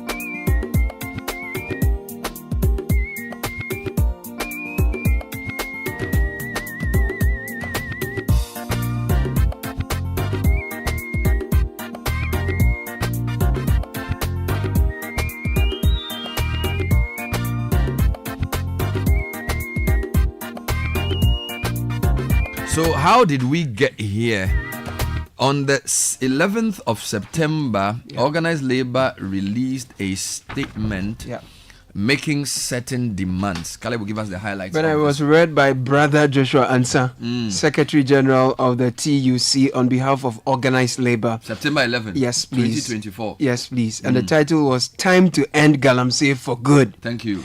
Organized Labour has followed the ongoing spirited public discussions on illegal mining in Galamsey and its consequential destruction of our forest cover, water bodies and ecology, health hazards, severe health risks posed to communities living near Galamsey sites, such as exposure to toxic chemicals like mercury and cyanide, including increase in respiratory and waterborne diseases due to polluted air and water, among other negative impacts. It is now clear to us, as it is to all well-meaning Ghanaians, that the menace of Galamsey has reached a crisis proportion. The depletion of our forest cover has never been this rapid. The destruction of our water bodies is at an unprecedented scale. Our entire ecosystem is on the precipice. In a recent statement, the Ghana Water Company Limited indicated its inability to produce the required volumes of water for the people of Cape Coast and Elmina, primarily because of the heavy pollution of the River Pra from activities of illegal mining. In 2022, the Ghana Water Company shut down its water treatment plant in Chebi because the Brim River, from which water is pumped for treatment to the township and its environs, has been heavily polluted due to the operations of illegal miners. The cost of treating water has gone up about tenfold, according to the Ghana Water Company. Ghana risks importing water for household and industrial consumption. The torrents of videos and photos of heavily polluted and discolored water bodies are alarming. Even more harrowing are the videos and photos of lifeless bodies of young people pulled from Galamsey pits every now and then. The threat to food supply has been growing as agricultural lands are appropriated for mining activities. The intensive and inappropriate use of mining-related chemicals is affecting productivity of agricultural lands and food safety. Organized Labour demands immediate actions from the President of the Republic as follows. 1. Immediate declaration of state of emergency in line with the provisions of the 1992 Constitution, Articles 31 and 31(4). The declaration must incorporate the following. A. An order to halt all forms of mining, legal or illegal, in forest reserves and around water bodies. B. Immediate evacuation of all mining equipment in forest reserves and around water bodies. C. The deployment of the police and the military with full orders to remove, destroy all mining equipment and other earth-moving equipment around river bodies and in forest reserves. 2. The immediate revocation of LI 2462 and withdrawal of all licenses that have been granted for prospecting and mining in forests and protected reserves and also around water bodies. 3. Establish a special court to prosecute the perpetrators of this horrible crime. Organized Labour will urgently embark on series of demonstrations and a nationwide strike if government fails to address the concerns raised by end of September 2024. We call on all well-meaning Ghanaians to join Organized Labour in the fight against this menace. Galamsey must stop now. Signed, Joshua Ansah, Secretary General, Trades Union Congress Ghana, Isaac Bampo Addo, Chairman of the Forum, and Kenneth Kumson, Deputy Secretary General, GFL. So that was the September 11th statement. 3 weeks later, Organized Labour have announced a nationwide strike. Kenneth Kumson is the Deputy Secretary General of the GFL, one of the signatories of the statement Caleb just read and of the statement that announced the strike. Mr. Kumson, thanks for joining us. Good morning. Good morning, Bernard. So we just read your statement where you made specific demands of government for 3 weeks.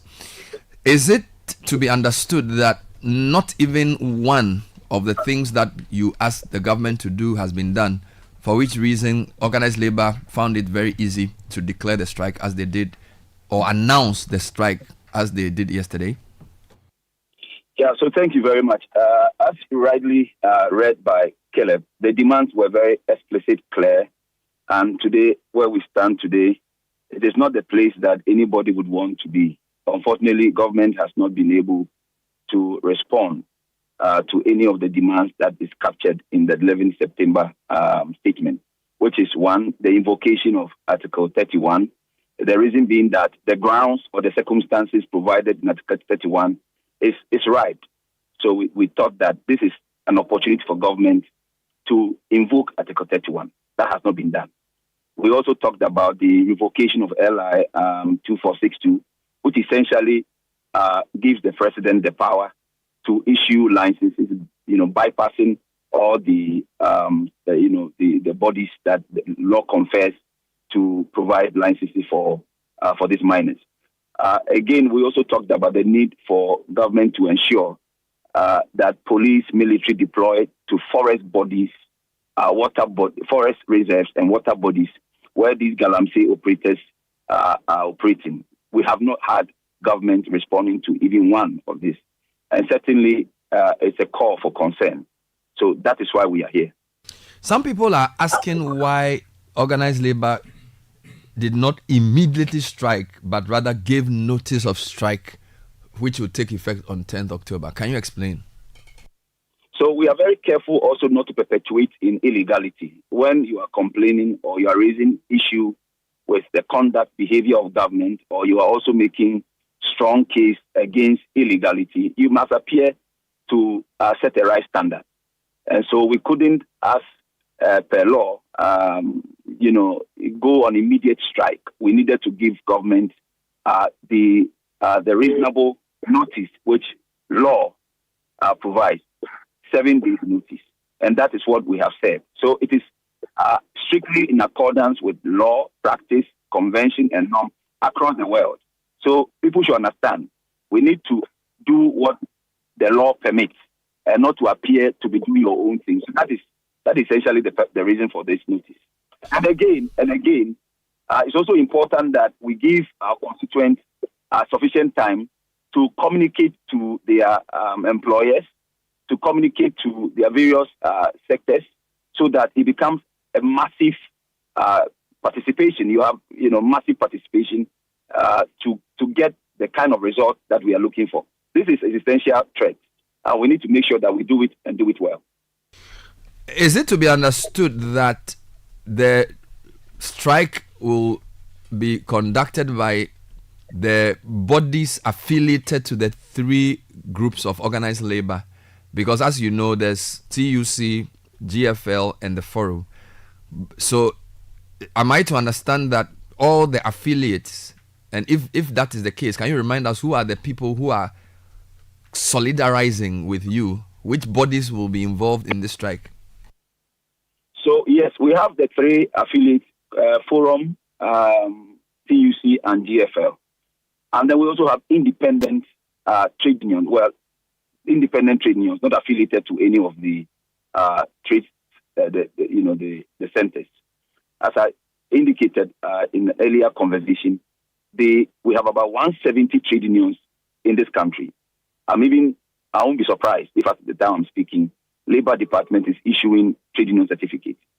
Now, to look at the constituents, Forum has the civil servants, we have the NAGRAT, NAT, CCT, we have the Ghana Medical Association, UTAC, and all these groups who are public sector, purely public sector unions are part of Forum. Then you have the TUC, where you have the Mines Workers Union, you have the Timber and Wood Workers Union, you have a public sector workers union, and so on and so forth.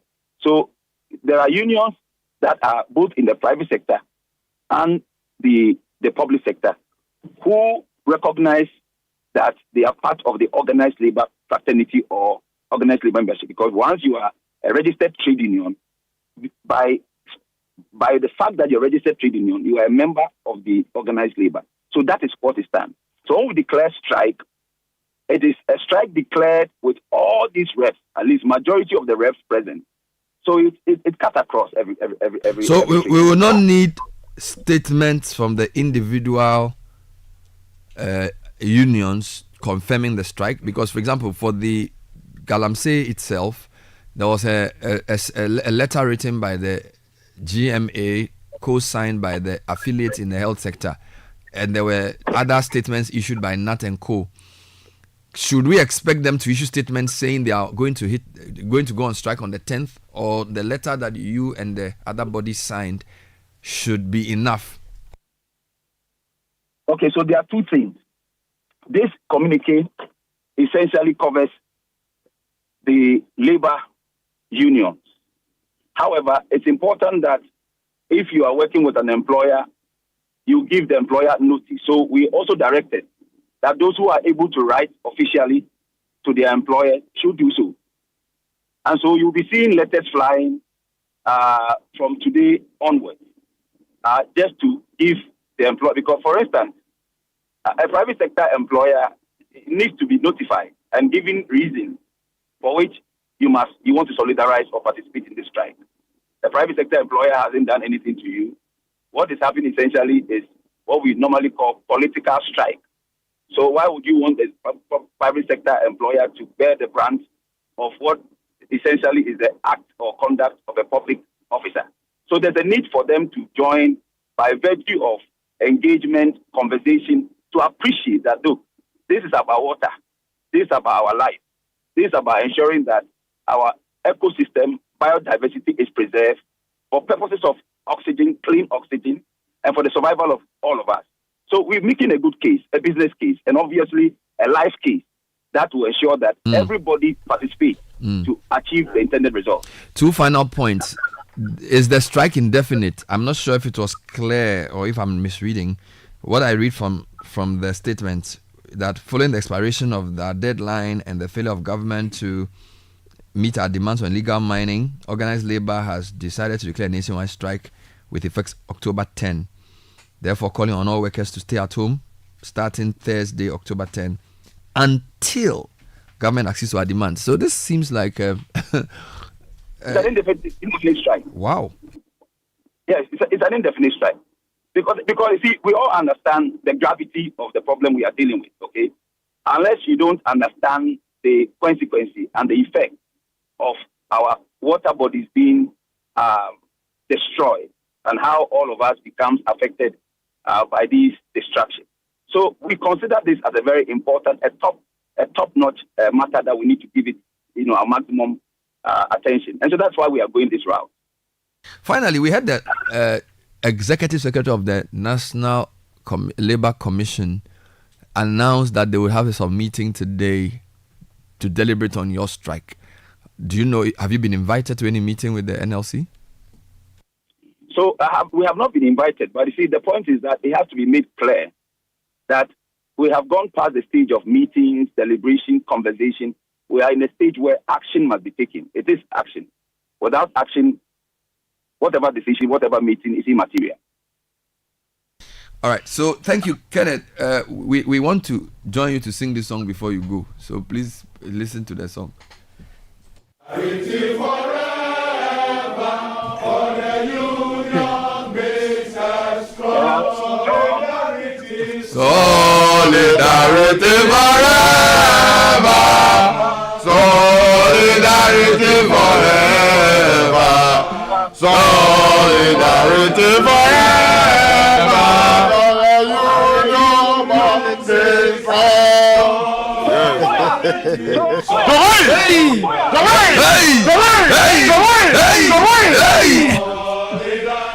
Forever. Thank you very much, Kenneth Kumsi. No, Charlie. The song they be. Yes, solidarity. You're comrade Kenneth. No, Charlie. Yes, comrade. It's a big man. When I grow up, I want to be a brother. I want to be Brother Bernard. Brother Bernard. Oh, now let me greet Mr. Lovey. Yeah, Kwame, I love you. No. From tomorrow when I'm coming to work, I'll wear danger. But where is Kwame Davo? Kofi Davo. Oh, Kofi Davo is into consultancy now. It's still in the system. I think we need solidarity message from him. And they were holding hands. Allah. Yeah, that's the solidarity. If you touch one of us, you touch all of us. No, Charlie. I want to be a unionist. No, Charlie TUC, well done. Powerful. Bless them. They have shown leadership. Powerful, Charlie. They have shown leadership. No. Now the ball is now in the court of the president. Yeah. To do what is right by the constitution. Yeah. And by our lives and the lives of generations yet unborn. You know, the country is going through a very difficult situation. Yeah. And we are looking for the president. Yeah. We are looking for him. I'm sure he will emerge before long. It's 8 o'clock. Yeah. Let's bring you tech and social media trends, which is sponsored by First Bank Ghana and Telecel. If you're sending money to Gambia, Guinea, Liberia, Nigeria, Sierra Leone, it is easy now. Through the Pan-African Payment and Settlement System, PAPS, you can send and receive money to these countries. All you need to do is to visit any of our branches, First Bank Ghana branch across the nation, with your cash and your money is transferred. For more information on the Pan-African Payment and Settlement System, PAPS, please call 0596 921 First Bank, you first. And Telecel More Money promo is getting exciting. Over 1.2 million Ghana cedis has been given out in the daily and weekly draw, and there is more to come. You could be a winner. Simply opt in for free dial star 500 hash or send win to 500 or visit the Telecel Play app and you are good to go. Remember to dial star 500 hash, send win to 500, visit the Telecel Play app, opt in for free. It's a promo that's regulated by the NLA on the Caritas platform. T's and C's apply. Telecel, connecting energies. So Nathan will tell us what's trending this morning. Well, on that solidarity note, let me mention that labor is trending. Yeah, man. Labor is trending. So people are talking about organized labor in Ghana deciding to go on strike, I think on the 10th of October, because they want the government to respond to the menace of Galamsey. We are very, very happy that organized labor has taken this step. Two other things that are trending in terms of mainline and politics. So IPAC is trending. This is a result of the EC's meeting yesterday, televised meeting with the political parties. The IPAC is the independent parties, I think advisory committee or inter-party advisory committee. Other things also trending. Owusu Bempa is trending. The man of God, very popular, that yesterday met former President John Mahama together with other members of the clergy. So the name clergy is also trending as well. To some other news, so let's do some sporting related trends. Last night was day 2, chapter 1 of the UEFA Champions. Bernard, do you now understand the new Champions League now? I still don't know. Anyway, there were matches all over. Barcelona won and all of that. So Barcelona trending, Ferran trending. I thought they said they wanted more competitive matches. So how come? But it's already 7-1. Charlie, Dortmund shellacked Celtic 7-1. 7-1 and 5-0. Last week, Bayern Munich was winning 9-2. Hey. So Salzburg equally trending, Brest trending, Yamal, Young Boys, Modric, Leverkusen. Tonight, Real Madrid play against Lille. So that's also in the trends. And then hashtag breast cancer awareness. Remember, October is Pink October. It's breast cancer awareness month. So we advise our female friends, relatives, wives, partners, whatever, go for a screening just to see where you stand. Because if it's detected early, breast cancer can be dealt with. Let's do some tech news. And Microsoft is here. Microsoft announced a major update to Copilot. Copilot is their AI system. And they said it's the first step towards creating an AI companion for users. What does this new feature, what do these new features entail? 1, real-time voice interactions and the ability to interpret images and text on your laptop screen or computer screen. Microsoft also says the Copilot is one of the fastest AI models on the market. But the most important innovation is that the chatbot will now relate or interact with users in a warm and distinct style, providing not only information but encouragement, feedback and advice as you navigate life's everyday challenges. Interesting times. That was taking some media trends. Nathan.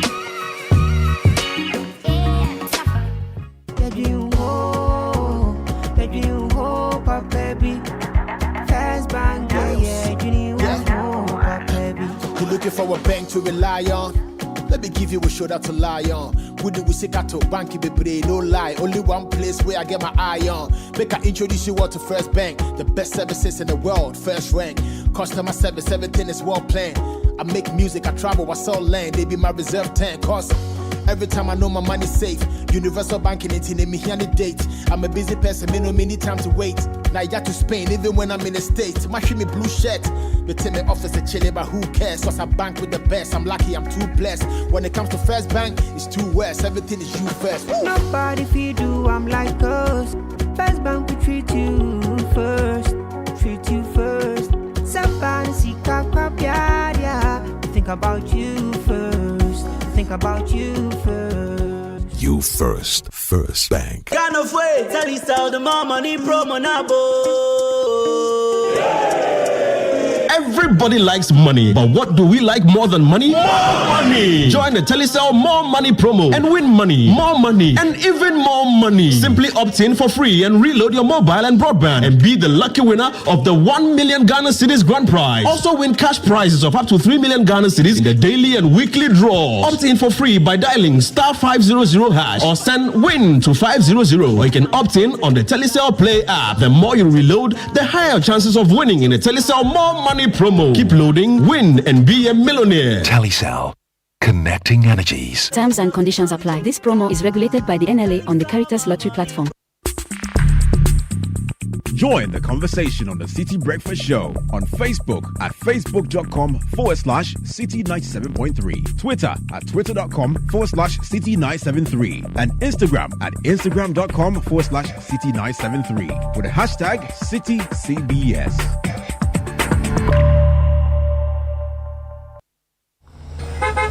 Hey, Bosu, long time. Yeah. Hey, go and say mu yen yo mu. Before na land in mu bi wa. Oh, go Super XP. Tregu Gold Station bebre mu Bosu. Oh, fantastic. Super XP. Quality. Super. Go Super XP. Bosu, we be feel. I like that.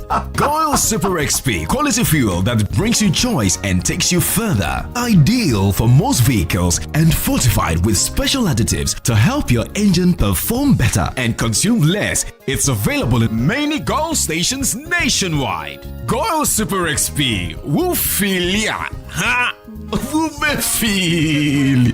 Goil, good energy. Joy energy. If home is where the heart is, then let's go home, shall we? Let's go where the entertainment is, where the passion is, where the laughter is, and sometimes even the tears too. Let's go where we feel safe enough to share our opinions and send tweets, where we do that embarrassing little dance to our favorite song. Let's go home where the love, the care, and the joy live. There's no place like home. Connect your home to super fast internet with affordable data bundles from MTN Home. Visit broadband.mtn.com.gh or your My MTN app to sign up today. MTN. Bevs and Devs Registry beckons all of us to forge a future where every dev is duly recorded and every Ghanaian life is cherished and remembered. To help capture these moments, registration is absolutely free up to 10 days after losing a loved one. For registration of devs, make sure to have a medical certificate of cause of death or the coroner's report. Remember that registering devs is not just a formality, but a way to cherish the memories of those we hold dear and leave a lasting legacy for future generations. This may seem like a small step, but its impact on the entire community is immense. Our offices are open from Monday to Friday, 8:30 a.m. to 5 o'clock p.m. This message is brought to you by Bevs and Devs Registry under the Ministry of Local Government, Decentralization and Rural Development, supported by the Public Sector Reform for Resource Project and the World Bank. Call 030-394-41222 or visit www.bdr.gov.gh for further details. From the first cry to bidding farewells, everyone counts. Register now. Education is the most powerful weapon to change the world. At Heritage Christian University, you are assured of quality education, accredited by GTEC and affiliated to KNUST and UCC. We offer programs like Bachelor of Business Administration, Community Development and Theology, Theology and Ministry, Psychology, Nursing, Information Technology, Information Security, and Business Information Technology. Professional programs like ICA, CIMG, CIHRM, ABE. We also offer short courses on media and IT. What makes Heritage stand out is our experience and scholar practitioner faculty, entrepreneurial training with financial support, ultramodern facilities, and hostels. Qualifications for entry is WASI or SSC or GBCE, HND or Diploma Top-Up. Mature 25 years and above. Heritage is located at Amasaman behind the Olympic Stadium. Contact us on 054 777 7731 or 020 229 8399 or www.hcuc.edu.gh. This is the Citi Breakfast Show, the city's biggest conversation. The Citi Breakfast Show. Rise above the noise.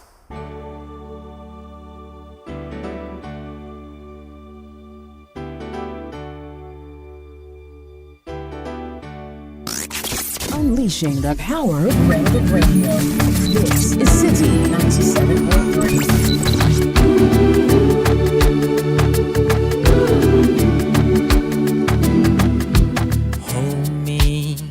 Like the river Jordan, and I will then say to thee, you are my friend. Carry me like you are my brother. Love me like a mother. Will you be there?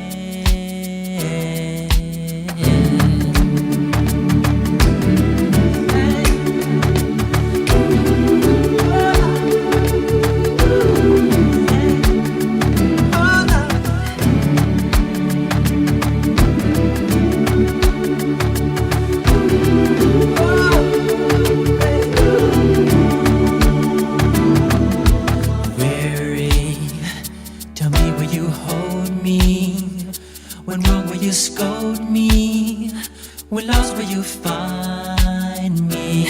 But they told me I'm meant to be faithful and walk when not able and fight till the end, but I'm only human.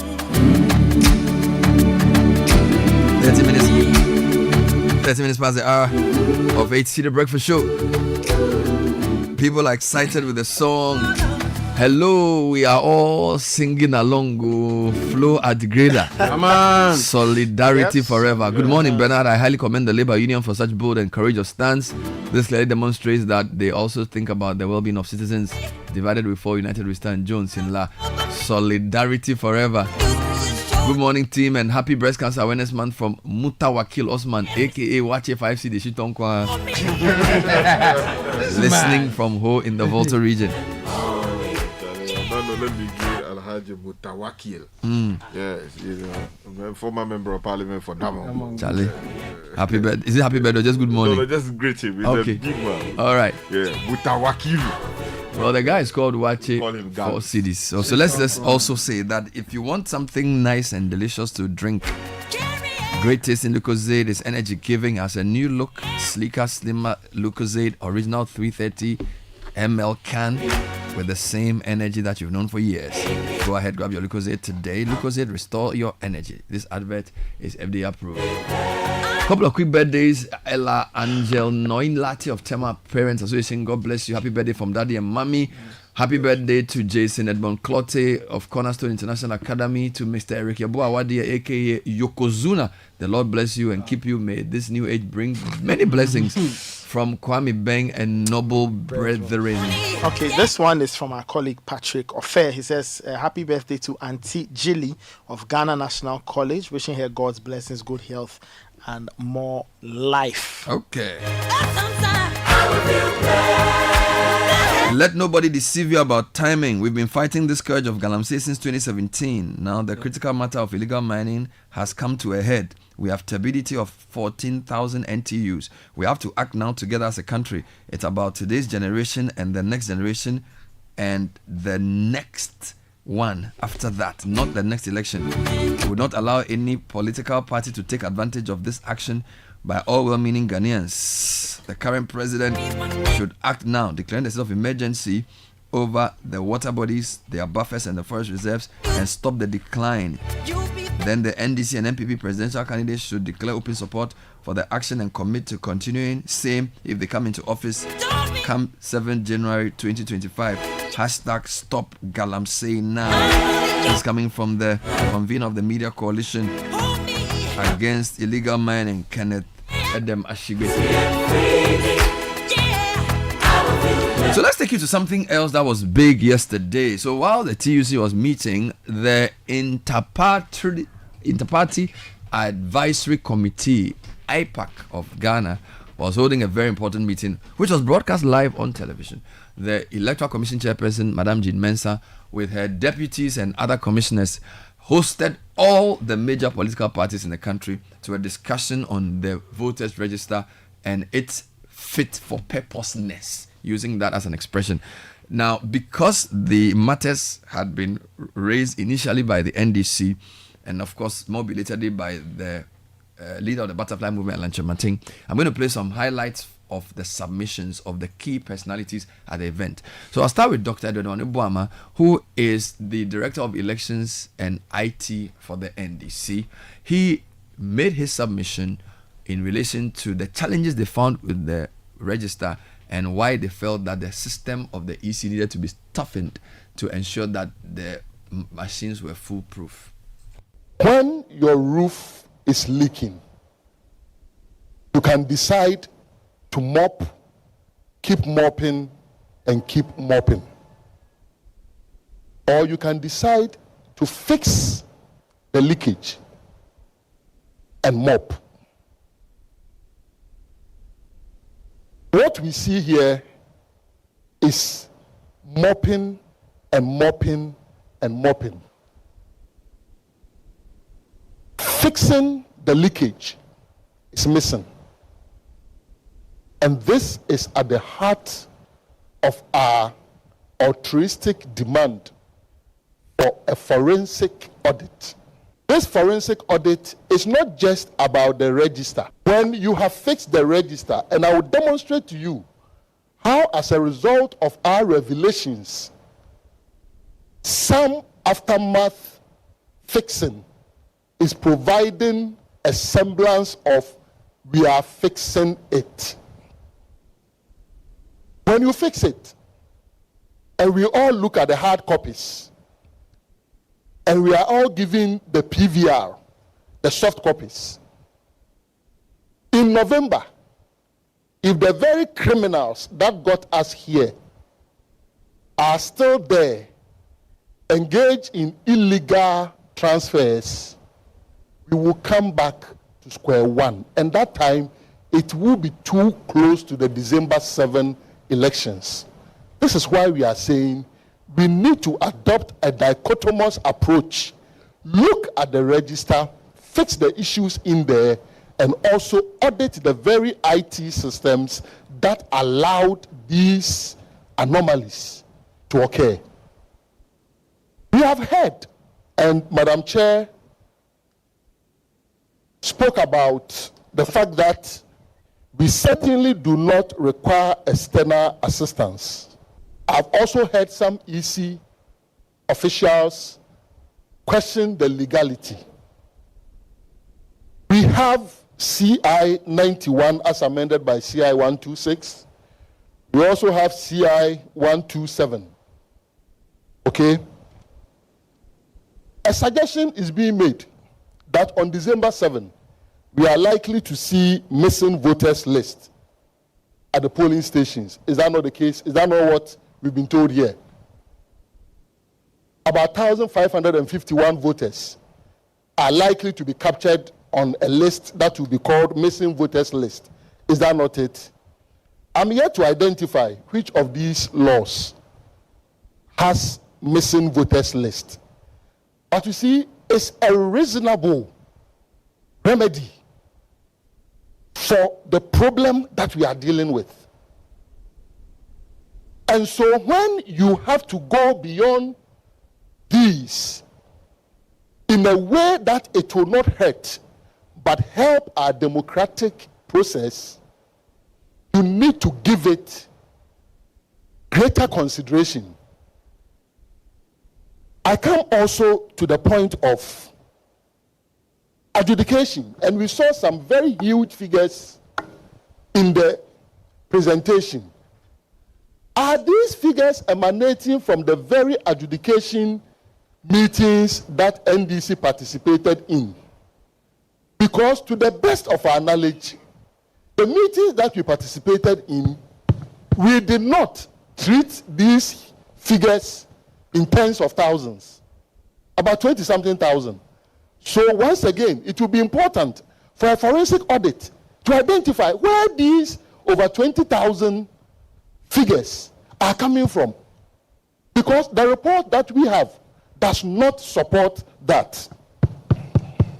We come to the issue of proxy. We are being told proxy, 2,167. Great. But we also know people successfully filed for proxy without going through biometrics. As we speak, which of these 2,167 people went through biometrics and which of them did not go through biometrics? It is going to take maybe a follow-up question. EC may tell us maybe 1,000, maybe 900. How do we verify that? This is a matter that we have raised at IPAC before. For those of you who were at IPAC, this proxy and some people not going through biometrics, we've raised it at IPAC before. Again, we come to the issue of Pusiga. Just like COVID-19, when some people were trying to call it a certain country's disease.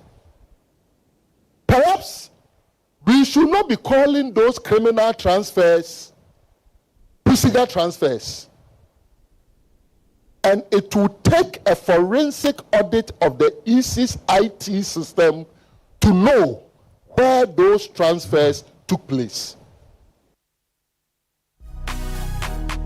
So that was a highlight of the submission by Dr. Edomani Boama speaking at yesterday's IPAC meeting. Here is now the Director of Elections for the MPP campaign, Peter Makumenu's submission on behalf of his party.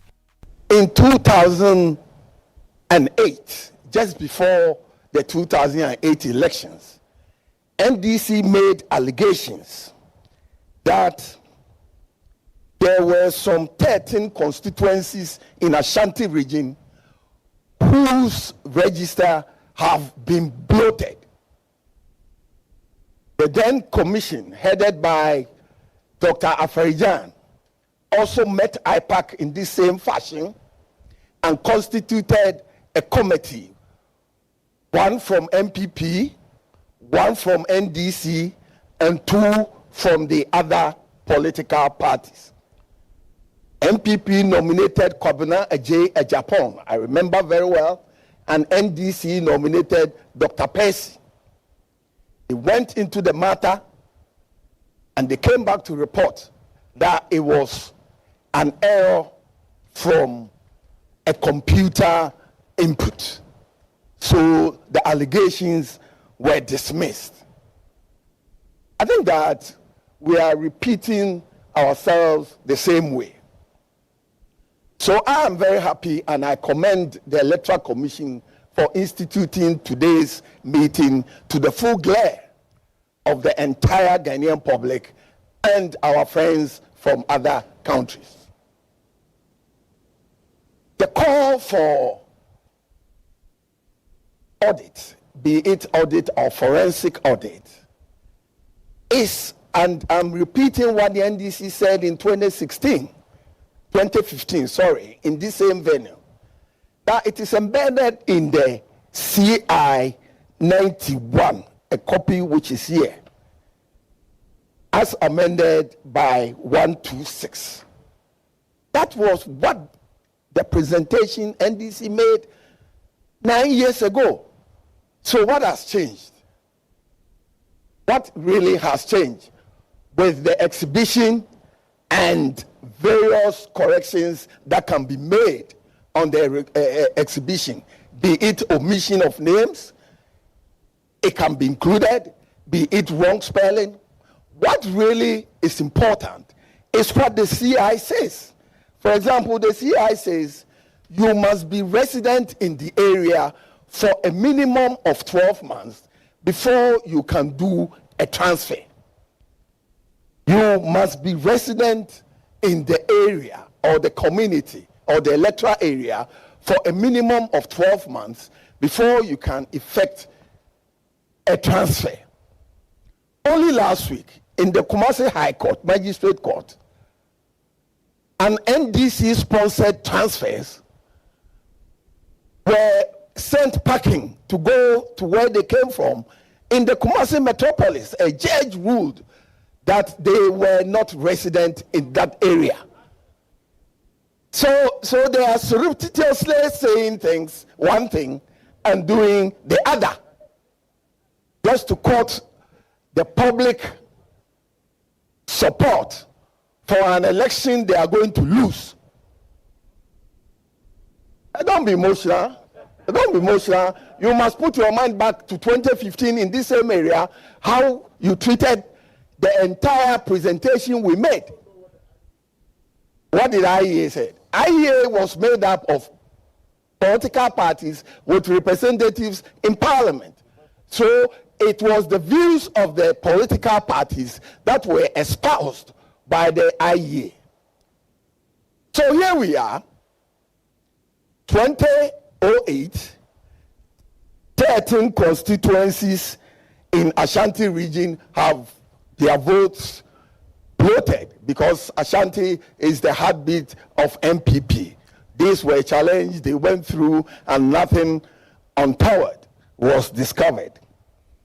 In 2015, we made serious effort to get a new register or a cleanup, or what they now call a forensic audit.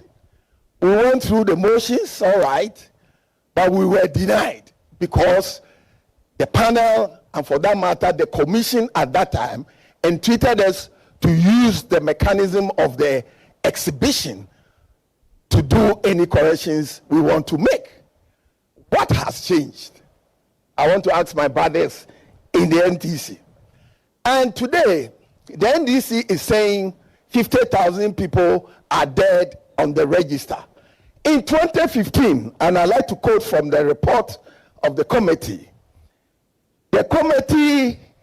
chaired by the late VCRA Sikra on page 14 of the report stated that by 2016 elections, based on the reported number of registrants in 2012 and 2014, there were as many as 580,000 estimated number of voter deaths.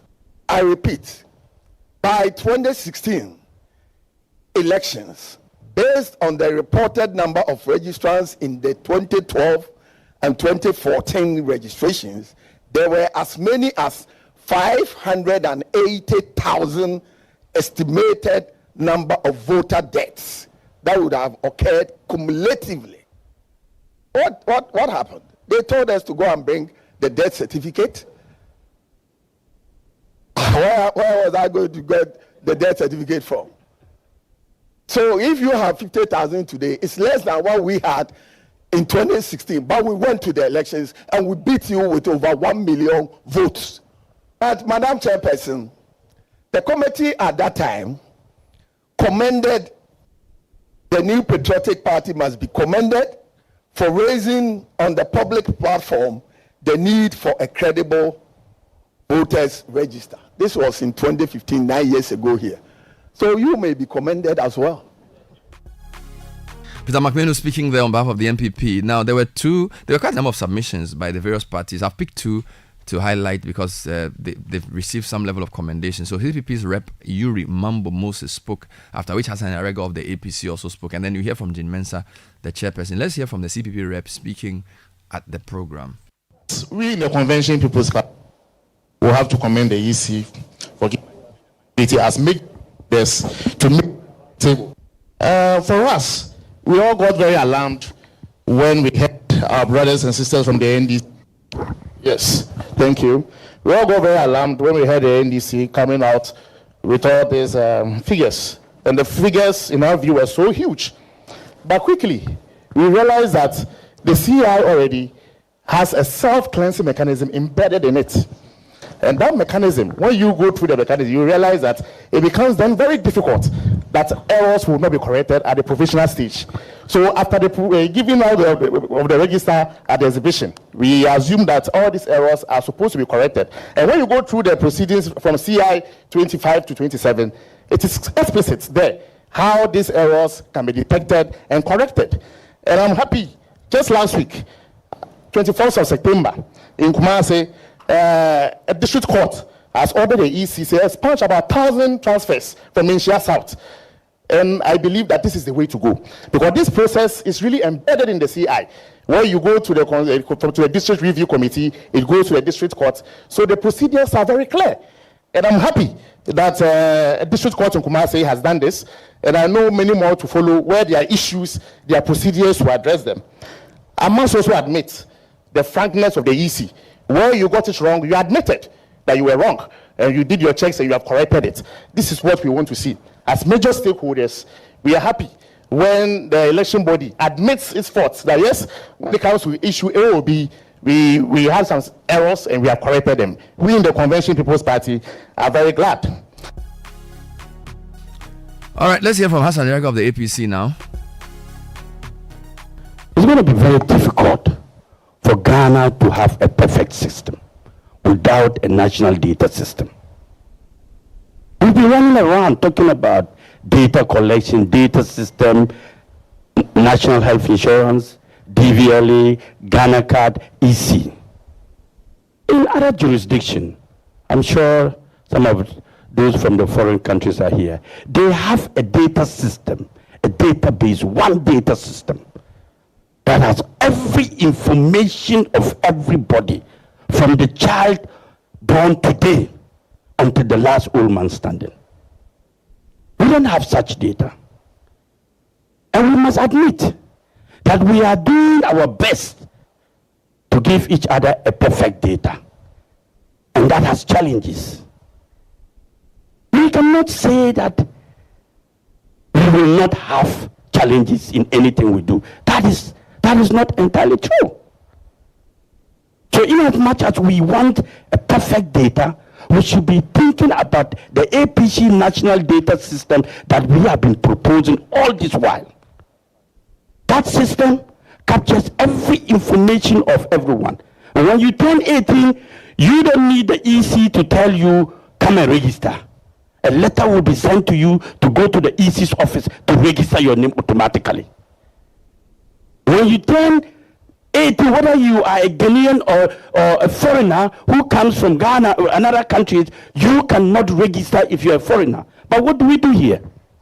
Parties here bring in foreigners to come and register. Parties here bring in minors to come and register. And you expect 100% perfection of a voter register. How is that going to be possible? We are the cause of where we are today, and we must all admit we cannot be feeding the voter register and expect it to be credible the way we want it. So if the EC is giving us something and the MDC is asking a forensic audit into the voter register, there's no problem asking for a forensic audit. But the problem here is that we are only holding a provisional voter register. And that allows for correction, and allows for updates, and that allows us to make suggestions like we are doing now until we get to the final register. It is when we have the final register, then we have problems with it. Of course, we all agree that yes, we will not go to the election until these problems are resolved. Whether it's coming from the NDC, it's coming from the MPP, it's coming from the APC or any other party. Because we are all part of this game called elections. And we must admit that listening to them today, I'm convinced that They are doing their best. And I'm also convinced that the NDC is convinced that listening to them today, there have been new changes and new development from where it was until today. So I need all of us to know this. But I also want to appeal to the EC. In terms of Pusuga, the casual workers we take to help us in every process in electoral commission activities is also another problem. Hassan Ayariga of the APC speaking there. Let's now hear from the chairperson of the commission, who she said quite a number of things, but we've put together some of her main responses to the issues raised and her assurance that the register will be clean, the election will be fair. Dr. Mani Burama in his statement indicated that they have trust issues with the commission. As a commission, we believe that trust is built on transparency, the sharing of information, our responsiveness, and providing the citizenry with facts and information and the evidence. And we believe as a commission, we have demonstrated that we've been transparent, we've been responsive, we have not hidden any information, we've been responsive in addressing the issues of the citizenry in a timely manner, and we've provided them with evidence and facts. You would attest, and you agree with me, that right from registration through to the declaration, we've opened up all our processes to the citizenry. I believe that this is the only commission that has done that.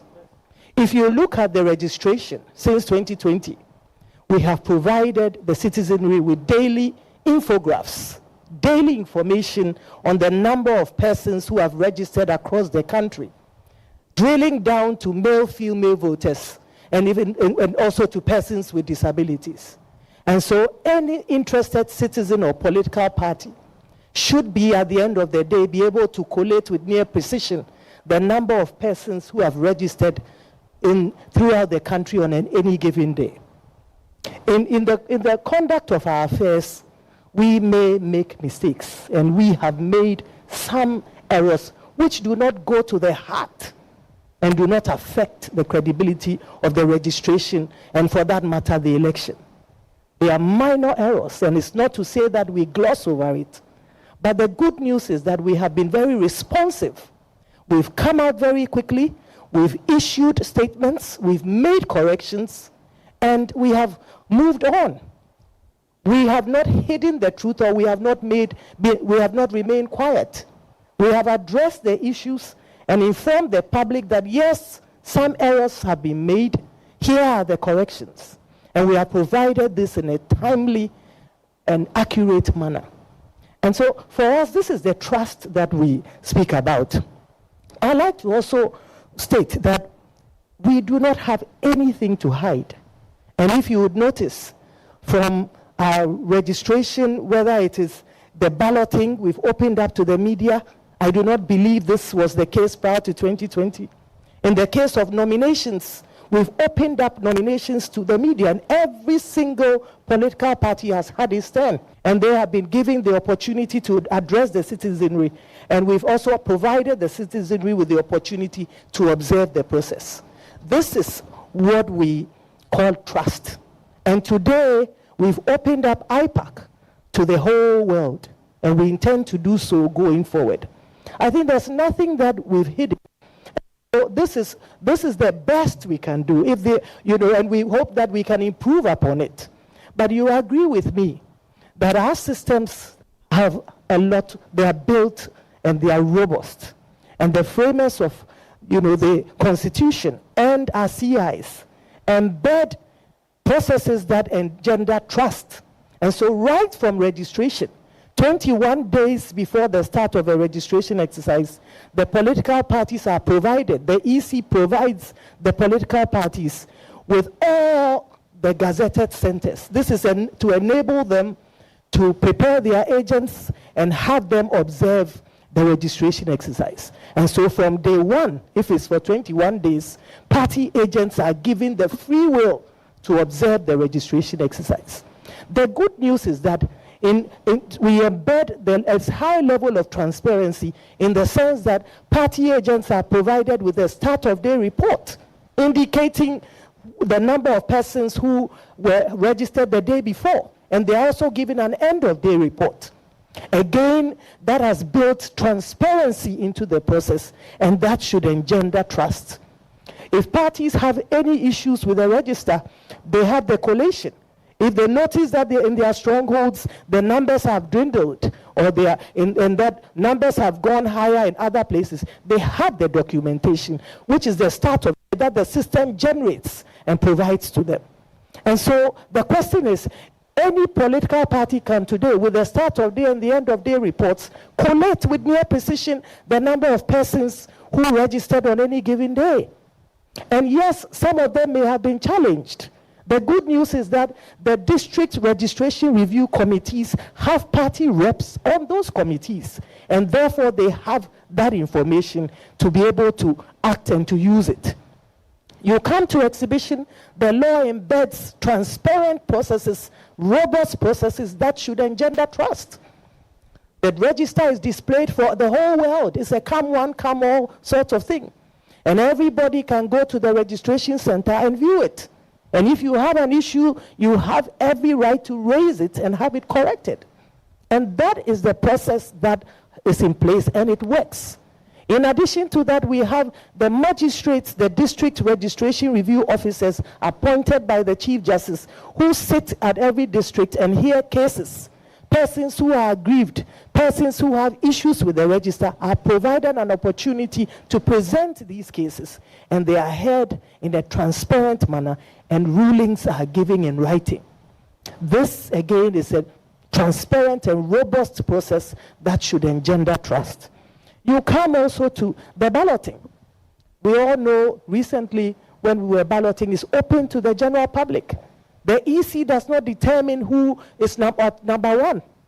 Indeed, people have said, oh, do you determine? We said, no, you ballot. And even as to who takes the ballot that will determine the positioning is not done by the EC. There's a process that allows parties to pick, in the order of the party that will pick the ballot first. All these processes are transparent and they are covered by the media. I believe that this should engender trust. You come again to nominations, as I said. It was an open process. There was fairness. Committees were set up, and there are reports that have been provided based on the committee's work. The process is transparent. A few have taken us to court, and we will prove to the citizenry and the people of Ghana that the process is transparent, is fair. The EC has nothing to hide, and it has no intention to stop anybody's presidential ambitions. You then come to the printing of ballots. Ghana is one of the few countries in Africa that prints its ballots in-house. We are enjoined by law to provide the parties with details of every single printing house that is going to print our ballots, and we do this. So that was Mrs. Jean Mensah. Now let's talk to the Director of Policy and Engagement at CDD of what he made of the whole engagement. It was live on television. All the political parties were there. Everybody made their submission. The EC did the same as well. Kojo, thanks for joining us. Dr. Asante, good morning. Good morning, and good morning to your listeners. I'm sure you followed this thing keenly. What did you make of the whole thing in terms of the fact that it was telecast live on television? Initially, the NDC had requested for live coverage. The EC had said no, and then the EC eventually said yes. And so I think for over 2 hours, we were subjected to the various comments and the back and forth and presentations. As an exercise for 2 months to an election, what did you make of it? Well, thank you. I mean, I think it was a good move, and I'm glad that for what it sought to achieve, I think it was very successful, because this particular issue has been raging for a while, and it got to a point where we were basically at a stalemate. A lot of information had been given from the Electoral Commission side. The NDC has still insisted that a lot of issues were still outstanding, and it didn't seem that there was a resolution. that we could bring the parties together, to resolve what the issues were. And this platform, I think, helped move the process forward. And you could at least, in terms of the outcomes, in terms of the statement that came from the Electoral Commission, even the statements that were made by the NDC at the meeting and from other parties and so on, you could see that the tone has changed. And so for me, I think in terms of really sort of getting this process moving forward, this really was progress, progress made. We got a lot out of it. I was there at IPAC, and so I really think it was a very good day for Ghana. Despite the initial brinkmanship where NDC, I'm not even talking about the meeting, prior to the meeting, they would say, well, they want to meet the EC, it will be broadcast live. The EC did not agree. Then some people in MPP said, we don't want the EC to listen to the NDC. Somehow, by just having that meeting with all the parties present, having the media broadcasts live, even just in terms of form, is good. Now let's come to the substance of the issues raised. The NDC sent a press statement out yesterday. In fact, we got it this morning, where they said that after their functional executive committee meeting, they have deliberated and accepted the EC's promise to release political parties the corrected updated version of the 2024 Provisional Voters Register for scrutiny within 1 week. They also say they further welcome the decision by the EC to re-exhibit the updated Provisional Voters Register, and however recommend that the re-exhibition should be conducted online and offline at the centers, because the EC wants to do this online. Just in terms of these two outcomes of the FEC meeting, how significant are these, and how much progress does that signify for the overall credibility of the register?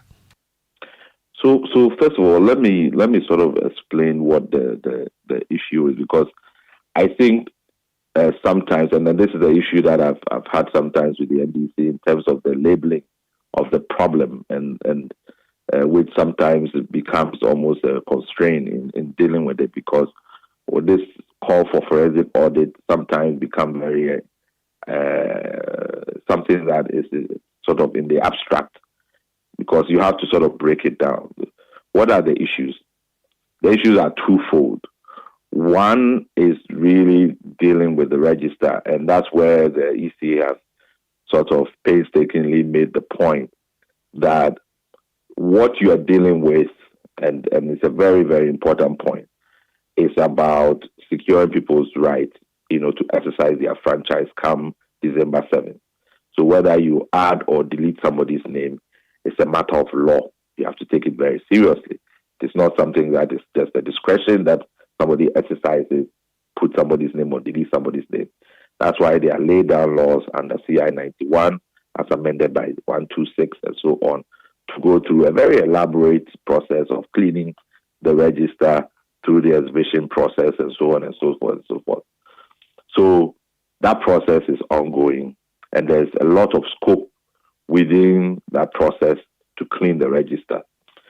However, what the NDC identified in a number of the 5 areas that they talk about in terms of deleted names, for example, the transfer of, or what they call illegal transfers, or sort of like the Pusiga one example.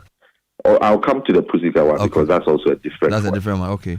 That's a different one. But these are computer-generated errors, really. So, like, for example, the provisional register had, in terms of transfers, pushing all the transfers that have been made from 2020 all the way to 2024, instead of just isolating the 2024 one. And so sort of inflating the transfer figures, right? So that is a computer-generated error. And then, for example, deleting maybe names that were in 2023 register that were supposed to be in 2024, right? And some of it, or even having missing names. And some of it, as was explained by Dr. Ofori, was that in 2020, when they were using the offline system, in 2020, when you went to register, they collect your data They give you your card, everything, but they will take the data in the BVR machines, take it to the central command, whatever, and take the information out. By the time they take that information out, there might be corrupted data, there might be incomplete data, and so on and so forth. So in some cases, what they now call some of them missing, what they're going to come, this missing list that they are now going to provide. The person might have an ID card, have all his forms and everything, but in the system, he has incomplete information. So it doesn't even exist as a voter in the system. So you have to try to reconcile. Either you can re-register the person, but if you can't find the person, and on election day they come to the polling station with their ID card, and they cannot find because when they use the biometrics, it doesn't recognize them. Then you have a problem. So you have to fix that. So some of the things that the NDC identify deals with those things, right? Which the normal cleaning process, some of it, the Electoral Commission through its own internal processes was identifying, and the NDCs also pointing out these things, help them to try and clean the register. So that's one issue that if the process, now that they are now going to provide a new provisional register, they can now go back and see if those computer-generated errors have now been cleared, and then come back if there are any. They said they're going to provide a template for all the parties to provide any anomalies if they see, so that the IT department can deal with it. Now, the other issue is the Pusiga issue. The Pusiga issue is more a system vulnerability problem, because that is not necessarily that somebody did an illegal transfer. It's that somebody was able to use the access code that was given to one of the officers of the EC, and then remotely managed to lift the images of from the lamination card that is given to the voter to then effect a transfer through the system.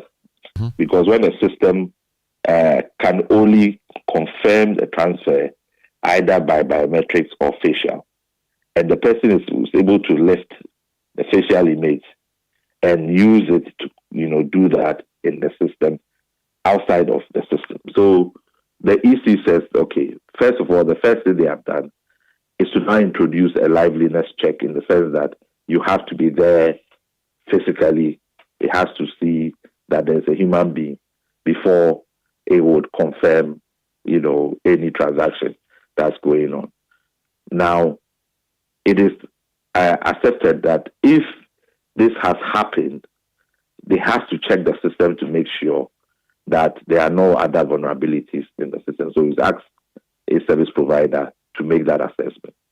So the NDC is saying that, no, because those things have happened, we want to be sure that this system is safe for that it doesn't happen again. That even if we go and complete a final register and we print, come November, somebody is not able to still go into the system and do that. So let's all sit down with our IT people and have, they call it an examination. They want to go into the system and all of that. The EC says, that we cannot allow for an intrusion into the system. I think there's a compromise there. I think what I saw in the exchanges, even at IPAC, between the IT experts there and Dr. Fori, that kind of exercise at the minimum has to happen to give people assurances. So whatever it is that the EC assessment is doing in terms of the Pusiga issue and the assessment they have done in terms of the threats and so on, the report in terms of, okay, this is what we have assessed to be the challenge. These are the steps we have taken to make sure that these things doesn't happen. That conversation has to happen with, IT experts from the party and other stakeholders so that we can put that matter to bed. That's an IT system issue. Those two things, I think once those two things are addressed, the voter register for me is a matter that we can close. I like how you've categorized the issues, the computer-generated issues to do with the register, and then the vulnerability of the system, of which the Pusiga issue became an example of how that could be breached. The NDC statement sort of demands what they call a multi-stakeholder and inter-party examination of the system, which you describe, and you say the EC didn't particularly think that was the way to go. I mean, I don't know if you understand what an examination of an IT system entails, whether it's like a technical thing that you let IT experts do and report on, or whether there can be a forum where they just discuss the vulnerability of the system. Do you get what I'm saying? So or do you need an independent person to say this system is foolproof based on certain layers of security? How does this work in practice? Because it's still technical language, right? Very much so, and I am not competent to be able to come to a conclusion on that. But at least what I believe is that the first step is that at least the IT people must have a conversation about even how that can be done. Because if the EC's concern is that it doesn't want third parties to get any access into its system and wants to protect it, but there has to be a way in which it can also give assurance. It cannot be just that by saying it that I've given assurance. I think even the interrogation that happened, partly that happened yesterday at iPad, is a good start, because if you say, oh, I've done this, and the person asks you, oh, how did you do it, and so on, because they all have expertise, they can come to a certain satisfaction that, okay, the steps you have taken, I am satisfied with it. But at least that step has to happen so that there is some progress, because this is what has happened that has dragged us on for months and months, because we were saying, okay, forensic audit, without really talking about the very basic practical things that we had to do, and also waiting, oh, this person is bringing data, or that we are waiting for that person to bring data. I think the EC should just take control, like it took control yesterday, and say, we are having a meeting, come, let's have a meeting with our IT people on this issue, because the EC itself made it clear that it is aware of this problem, and it is trying to get its systems people to look at it. So if the EC has already considered that, then I think it is incumbent on it to bring the parties, because it is doing it for the whole of Ghana, to make sure that the system is robust. Bring the parties together and say, okay, let the experts come and have that discussion about how it is addressing that problem. And let them do the interrogation. If after that people are not satisfied or whatever, at least then you can take the next step. If you spend time just exchanging words and so on, I think we lose time, because we just don't have time where we are. We just don't have time. All right. Now, listening to all the parties speak clearly, MPP's views, NDC's view, and all the small parties, is normal because of mistrust for the opposition to accuse the EC, and then for the governing party to sort of say that leave the EC alone. But if you look at where we are globally, where on a daily basis there are cyber attacks, so whether it's the UK train ticketing system, or it's even accusations by EU that the Russians are interfering in their systems, and hackers have been accused of trying to interfere in the American election. The point I'm making is that 2024 is not 2008 or 2016 in terms of what a threat is. Sure. So do you listening to all the conversations around the second issue of this vulnerability of the system, my personal feeling is that we have put partisan considerations ahead of what is potentially a very big issue in an election for Ghana, looking at the West African context, looking at our neighbors and some of the issues there, security-wise, and looking at global geopolitics and the fears around how advanced countries can use technology to interfere in elections, it seems to me as if a lot of the conversation was about, NDC is suspecting EC, MPP is saying EC is okay and all of those things. But we lose sight of the fact that if our IT system can be breached in the Pusiga example, I mean, I don't want to mention any country's name, but the truth is that a vulnerable system like that could compromise the whole election.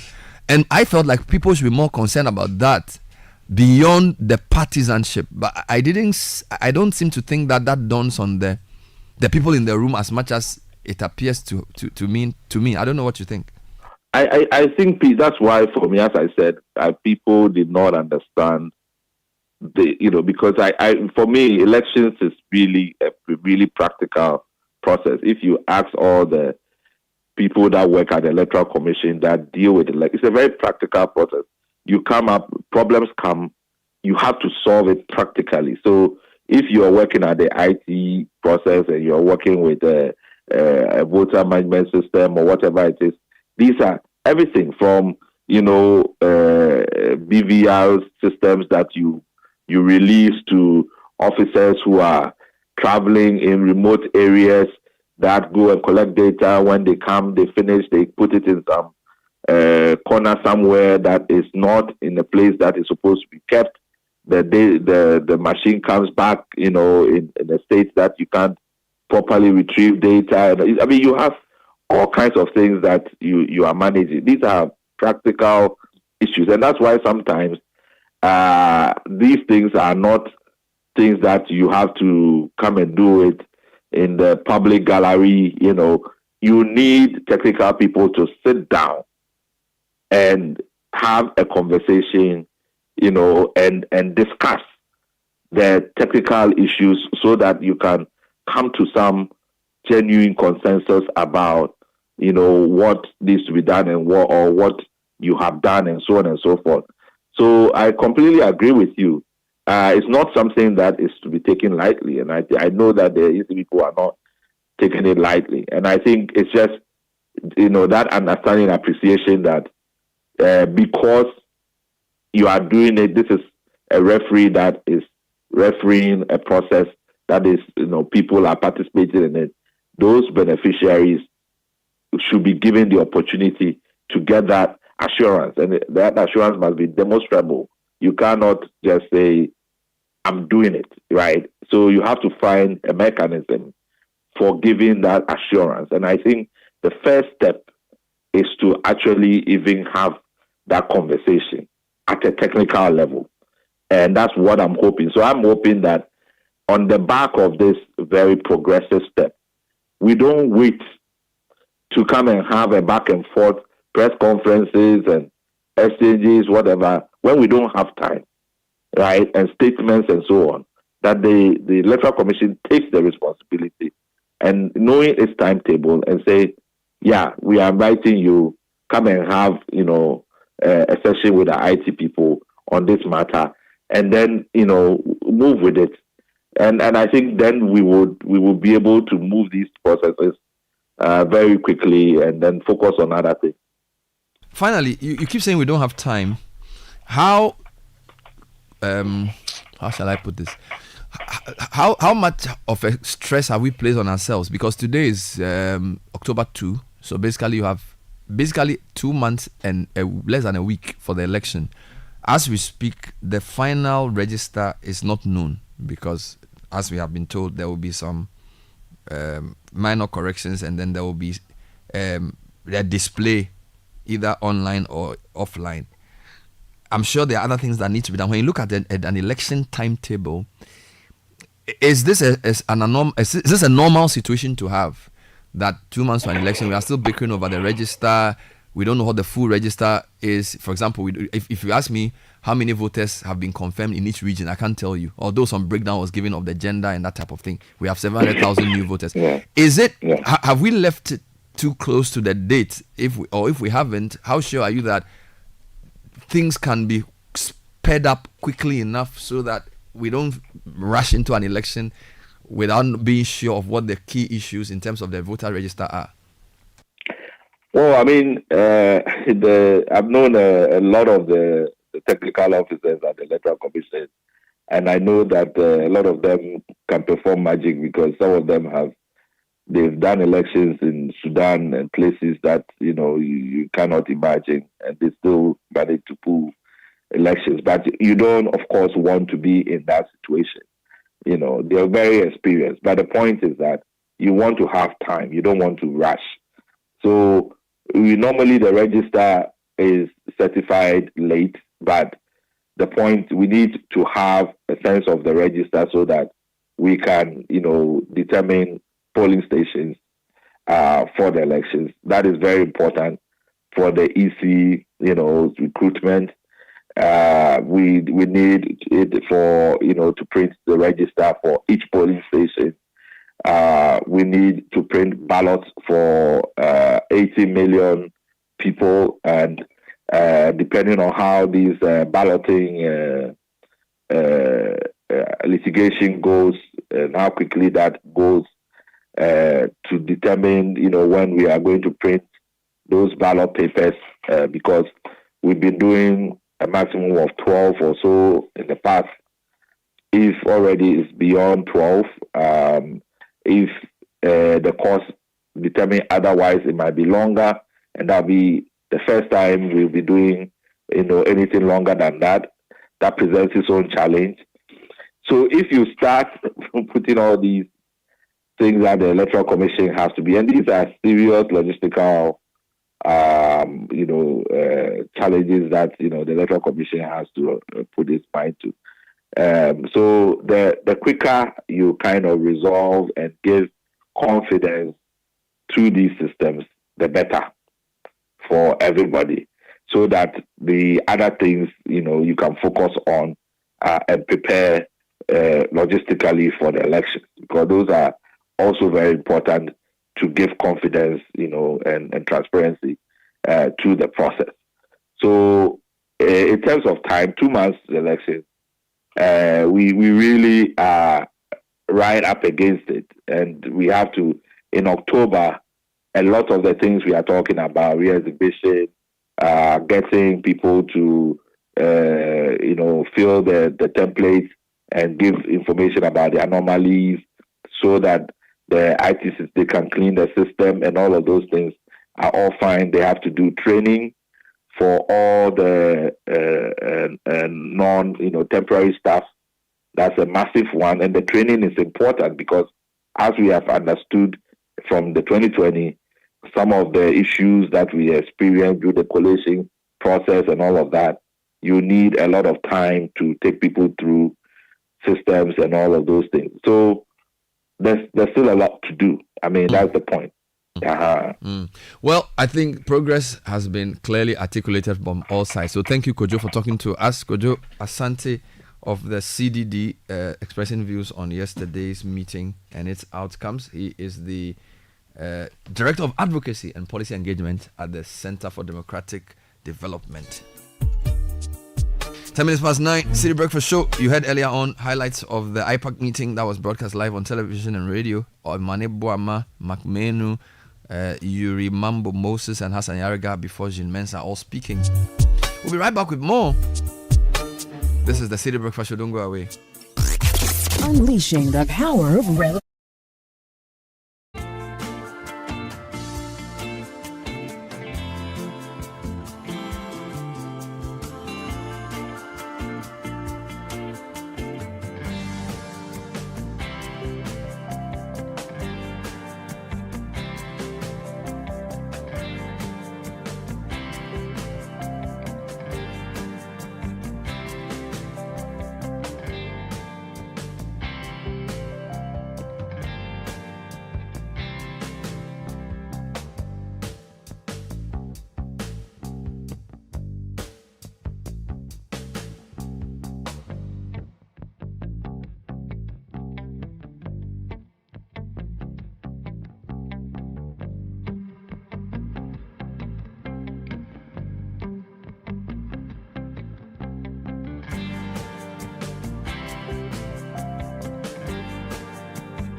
they seems to have come up with some conclusions. I wanted you to read the NDC's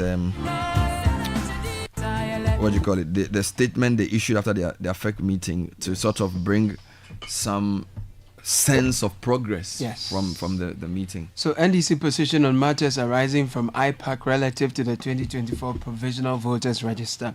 Following the special Inter-Party Advisory Committee IPAC meeting held today, Tuesday, 1st October 2024, to deliberate on the 2024 Provisional Voters Register, the Functional Executive Committee of the National Democratic Congress, NDC, deems it fit to restate the following significant admissions by the Electoral Commission of Ghana. 1. Illegal transfer of voters due to the lack of a liveliness test technology as occurred in Pusiga and other constituencies. Erroneous addition of previous transfers to the current 2024 transfer list.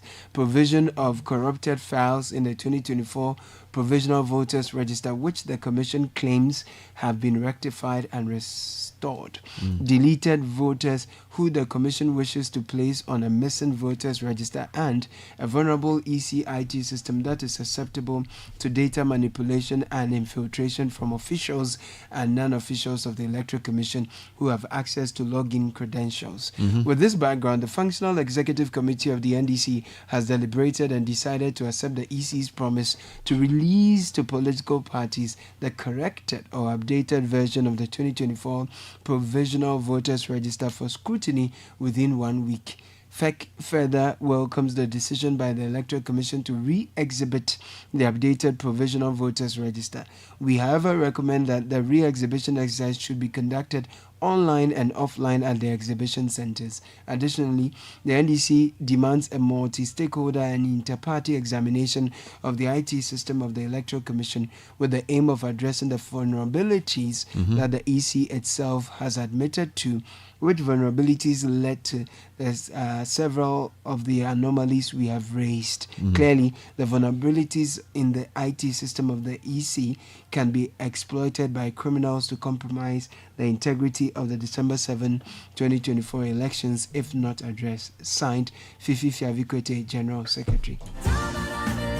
So it's 19 minutes past now on the Citi Breakfast Show. Sky, so I was asking Kojo Asante whether beyond the partisan issues around whether we can trust the EC or not, all groups should not be concerned about the vulnerability of the ET's IT system in relation to what happened with the Pusiga voter transfer. What do you make of it? Because I know that globally, I mean, you have your EU accusing Russia of trying to hack into its systems to cause disruption in the middle of the Ukraine war. The US accusing, I mean, you get my point. Even they now don't want to buy electric cars from China because they feel like there will be surveillance and all kinds of things.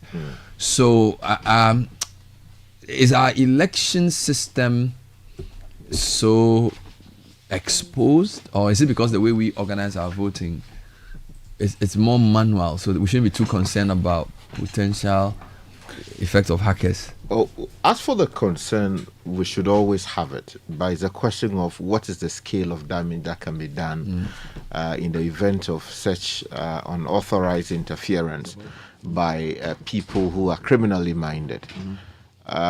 The US system is largely electronic.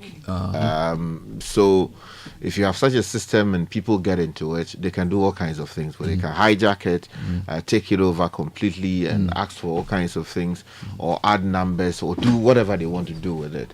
So the level of cyber security protocols and IT security protocols you need to install in order to, or firewalls you need to erect to rebuff people who are trying to enter the system illegally. A lot of money has to be spent in that area. For the US. Yeah, in our case, our system is partly electronic and then partly what they call a manual, in the sense that when your biometric data is collected, it is stored on a server somewhere. Thankfully, we are told that our information is not stored elsewhere and that it is localized. Yeah. If that is true, some people dispute that. If that is true, that is good news. But as my lecturer in data science will always insist, any system that is connected to the internet is prone to, all of these vulnerabilities. Somebody can always get into the system. If the system is not connected to the internet, then it's an entirely different matter. Then people will have to manually go there, access it, and take it when they do not have lawful authority to access it. But because we have a system that enables the EC system to speak to themselves. So, for instance, when you go to your constituency, maybe you vote in this constituency, you are registered here. If you put your thumb on the EC's biometric verification machine, it generates a certain response. So then they are able to verify that, oh yes, you are you're in the system somewhere. So okay, you are registered. It gives me the green. Exactly, to vote. Now, if you are able to go to Georgia, where you originally come from, if for any reason you registered there, the system should be able to speak to each other to say that, oh, Bernard Avle, you are one person and the same. Your facial, what you call features are the same. Your thumbprint, all the biometrics are the same. Therefore, you cannot be double in the system. But if there is compartmentalization, the systems don't speak to each other, then in that case, you can register in this constituency and then also register in Georgia, and vote in the same election when the law doesn't allow it. Now, what the cyber system allows is for the system to be able to speak to each other, in which case we have the partial online process. So you hear the EC say that, oh, we are trying to do verification, but the system is down. Because at that point, the system is somehow online. But because we have a manual system which allows for, okay, Bernard, you have gone there, you put the thing, your thumb on the thing is not working. Then they say that, okay, we have the manual register. Are the protocols properly engaged? They ask the party reps who are there, do you have any objection? We don't have any objection. Okay, so it's still the same person. So then you verify, oh, he lives in this constituency, you know him, you know you don't have any objection. Then you are verified and then you vote. Because in some cases, people, because they are farmers or they are fisher folk, they've been to sea for... The machine cannot recognize. So then they face only, in that case, you do recognition and go. So your point is that if the system is not fully electronic or digitalized and there are manual components, it's actually good. Yeah, the level of risk is down.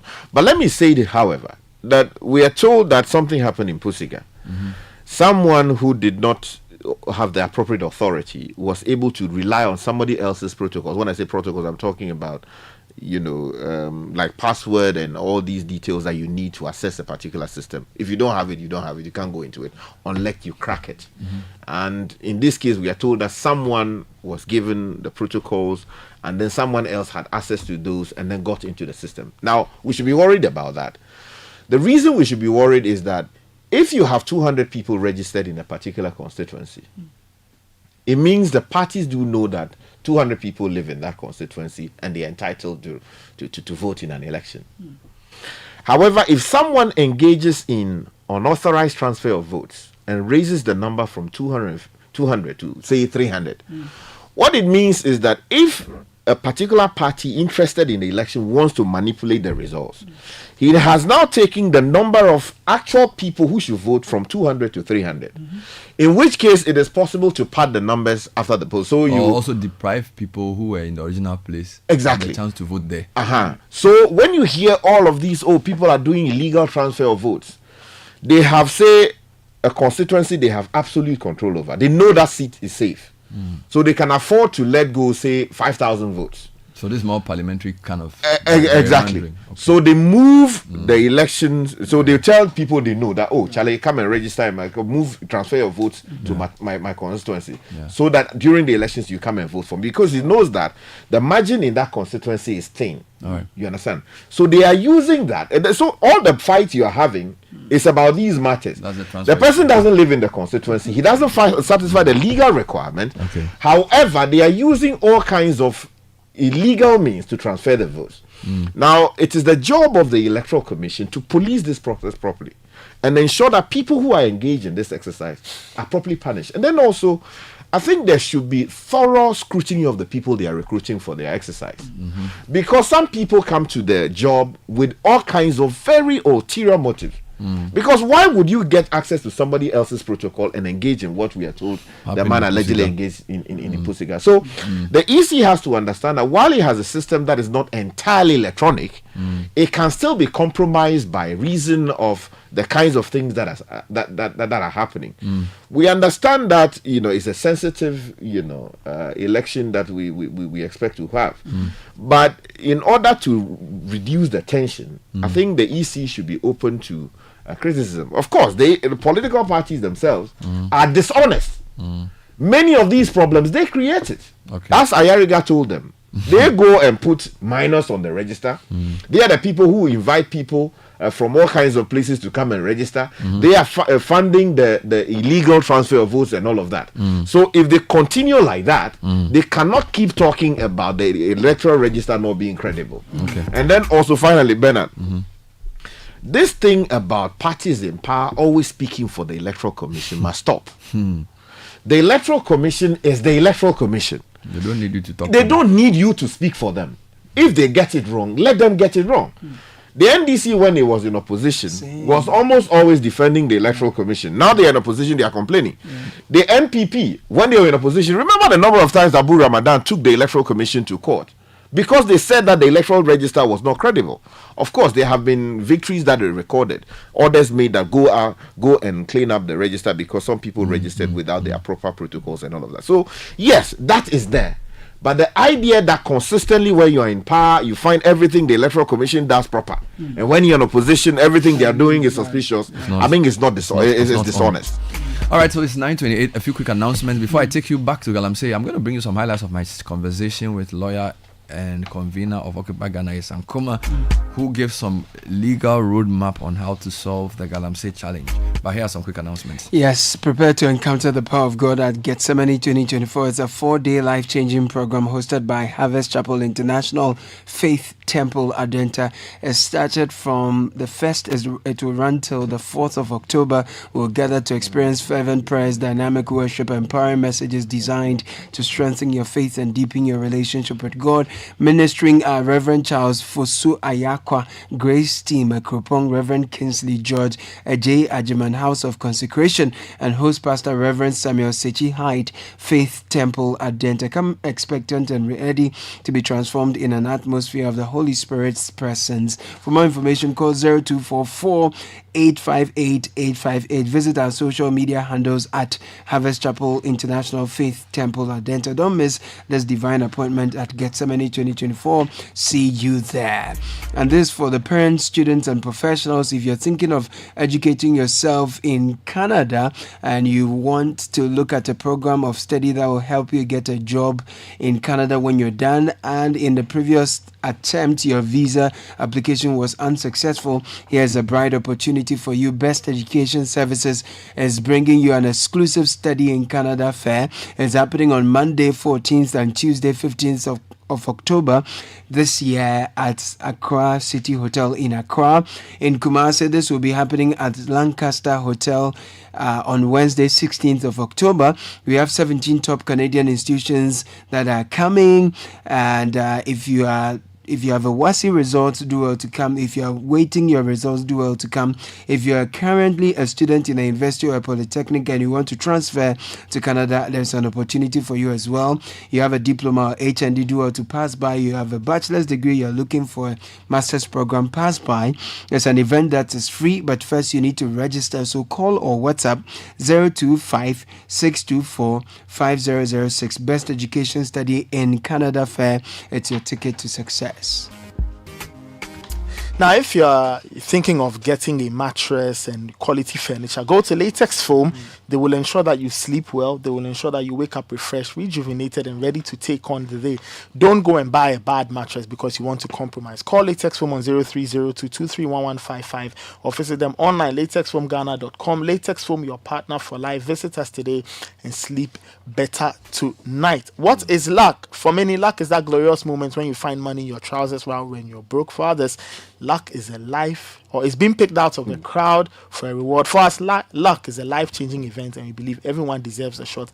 That's why you need to dial *712# and get your ticket. The more you buy, the better your chances are of winning. Luck is on its way to you and your community, so stay sharp. The luckiest, luck is everywhere. All right, so let's take you into some highlights of the conversation around legal issues and advocacy. against irresponsible mining and illegal mining, Galamsey. Sankoma was my guest on A Point of View on Monday. So how long has OG been in this Galamsey pit? Occupy Ghana were formed in late 2014. Okay. In 2016, we're basically rebels looking for a cause, so we identified Auditor General, we went after it. And one of the things we identified sometime in 2016 was the Galamsey issue. And so in 2016, we sent, I think, 2 engineers, 2 or 3 people to live in the Tarkwa environs for about 2 weeks. And they came back with a report that shocked us. And so we started the advocacy really from 2017. After we had studied the report, checked it, gone back, spoken with people, then we concluded that we need to take a position that it must end. Because the report they brought was, look, there's a Galamsey economy. There are 3 levels. There's a kingpin, the middlemen, and the working men. If you get the working men, you're wrong. You don't get all of them. And there's a whole economy, and there are people who depend on it. There's the medical bit of it. They are seeing indications of deformed children and everything. So it was a very comprehensive report. We sat down, we went through it, and then in fact, we had internal arguments whether or not we were going to take the fight up, because some didn't think that it was a fight worth having. But we debated it for months, and we finally concluded that we're going to come up to say that we need to stop it. And so in 2017, we issued our first. Do you remember the first statement and what you were asking for? Yes, as I said, I brought you quite a bit. You brought everything? I brought you everything. So your first statement on illegal, I think our first was, or mining, what did you call it at the time? It was 30th March 2017. 30th March 2017. We declared a red April against Galamsey. So we said March 2017, we said people should wear red in protest of Galamsey. Just a month and a half into the new government. Yes. Right, we are right from when the new government started. It'd be nice to hear some of the things you said. We said that the Occupy Ghana has studied the Galamsey phenomenon from all possible angles: social, economic, medical, legal, etc., and has concluded that there is and can be no conceivable justification for illegal mining to persist in Ghana. Occupy Ghana therefore calls on the government to take imminent steps to, and this is the 4 things recommended in March 2017. 1. Stop, prevent, and then regulate all currently unlicensed and unregulated mining. 2.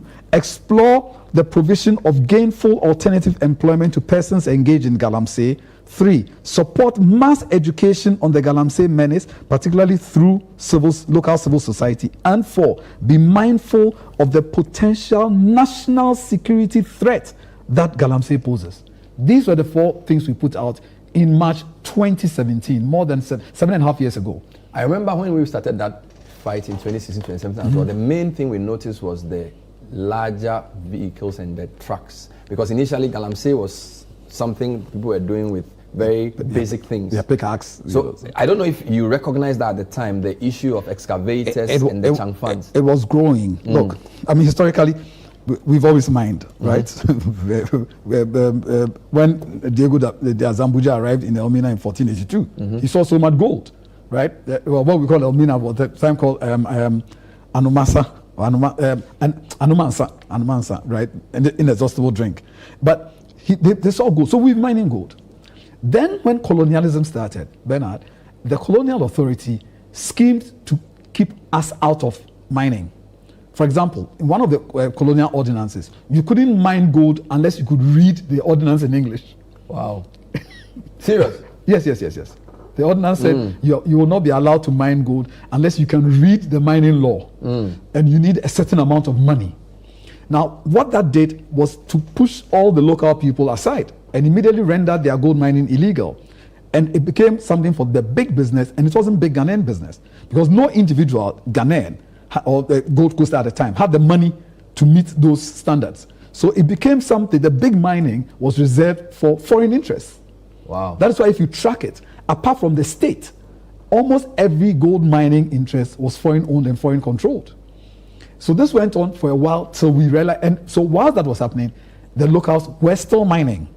At some point, we started licensing the locals to mine tailings. So when the big boys have mined and have left what they can't mine, then the local guys will go in and try and see what gold they can get from the tailings. And so even the evolution of the law has recognized, and finally we said, let's allow small-scale artisanal mining. Which law would you say, because from what I read, it appears it was the Act 703 that sort of tried to put some structure around small-scale mining, which is 2006. I'm not sure. Yes. Is that correct? You're not particularly wrong, but we have to go back to 1986. 1986. That was when we did the first, and what I call the reluctant recognition of small-scale mining. And so in 1986, we passed a law which was unsatisfactory in many regards, but it was the first recognition of artisanal mining, then called small-scale mining. So it was roping in traditional mining methods, etc., etc.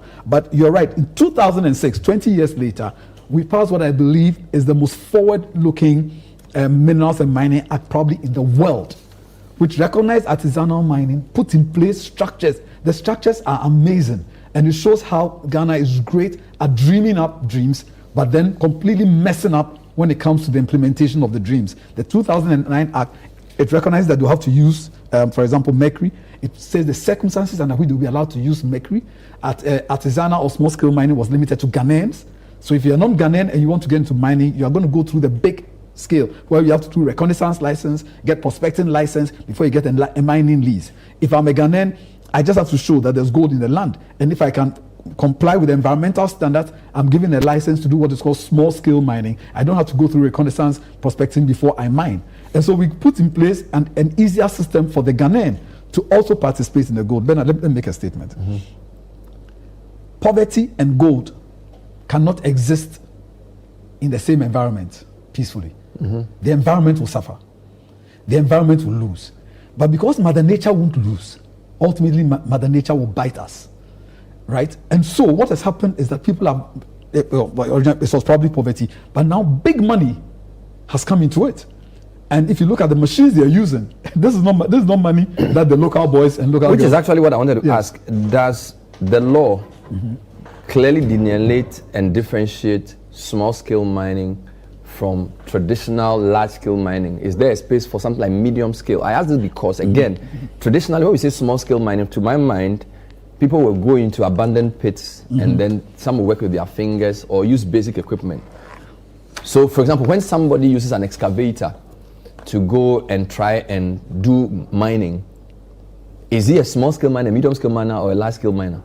Now, the first definition of small-scale mining in 1986 was that mining was defined as mining, quote, by methods not involving substantial expenditure or the use of specialized technology. That was the original definition in 1986. And that is the thinking that has gone into it. So once you're getting into large-scale mining, something that is large is not, obviously, it's not small. And so, of course, you can graduate from the small-scale mining scenario into the mining lease scenario. But you're first going to have to do the reconnaissance. You know, you have to do the geophysics, geochemistry, prospecting, show that there's substantial gold, commercial gold, and then you get a mining lease. So when it's a lease and there's reconnaissance and there's prospecting, it's assumed it's large scale. Large scale. The large scale go through reconnaissance, prospecting, and finally mining lease. Because later on in the discussion, we will talk about Kunta, where a company that is supposed to be doing reconnaissance or whatever you call it, prospecting, was alleged to have been involved in mining. But we don't have to wait. You can't mine with a reconnaissance license or prospecting license. It's a crime. In Ghana, you can only start mining if you have the mining lease or a small-scale mining license. So the fact that you've been given a prospecting license does not mean you can mine. No, in fact, as for a reconnaissance license, you are not even allowed to go onto the land. You're supposed to do reconnaissance work. They fly planes and everything. When you have proven that there's something to be shown for it, then you move to the next stage of license, prospecting. That you only go and dig to test. But they call it geophysics, geochemistry. They do the virtual imaging and you test to see whether there's some commercial find. When you have justified your prospecting license, then the Minerals Commission will give you the mining lease. This is when you can now go and start hacking the ground for gold. So if a company, by whatever name, only has a prospecting license, it is a crime for that company to be mining gold. Fair enough. Let's come back to the history. So 86 law is pretty clear, much better than the colonial law. Absolutely. Then there's Act 703. Yes, 703 is what came. Which you say was a very nice law. Absolutely. Forward-looking, recognizes the differences. In 2015, there was an amendment. Yes. Act 900. Yes. The amendments came in when the Galamsey fight started. And we all started making the noise. And so the government thought to tighten the regulations on small-scale mining. All right. Re-emphasizing that it's only Ghanaians and enhancing the punishments for non-Ghanaians doing small-scale mining and anybody doing small-scale mining without a license. So it is a very good, very forward-looking. It enhanced the punishments, and then we are unable to enforce the punishments. And then, so is there a synchronicity between 2019 Act 995 and 2015 Act 900? Yeah, it was an enhancement of the regime. All as we went along. So I'm sure the Aisha One issue helped in the 2019 amendment, possibly. Yeah, we see the problems and then we deal with it. On that, Ghana does quite well. As for passing the law, we'll pass it.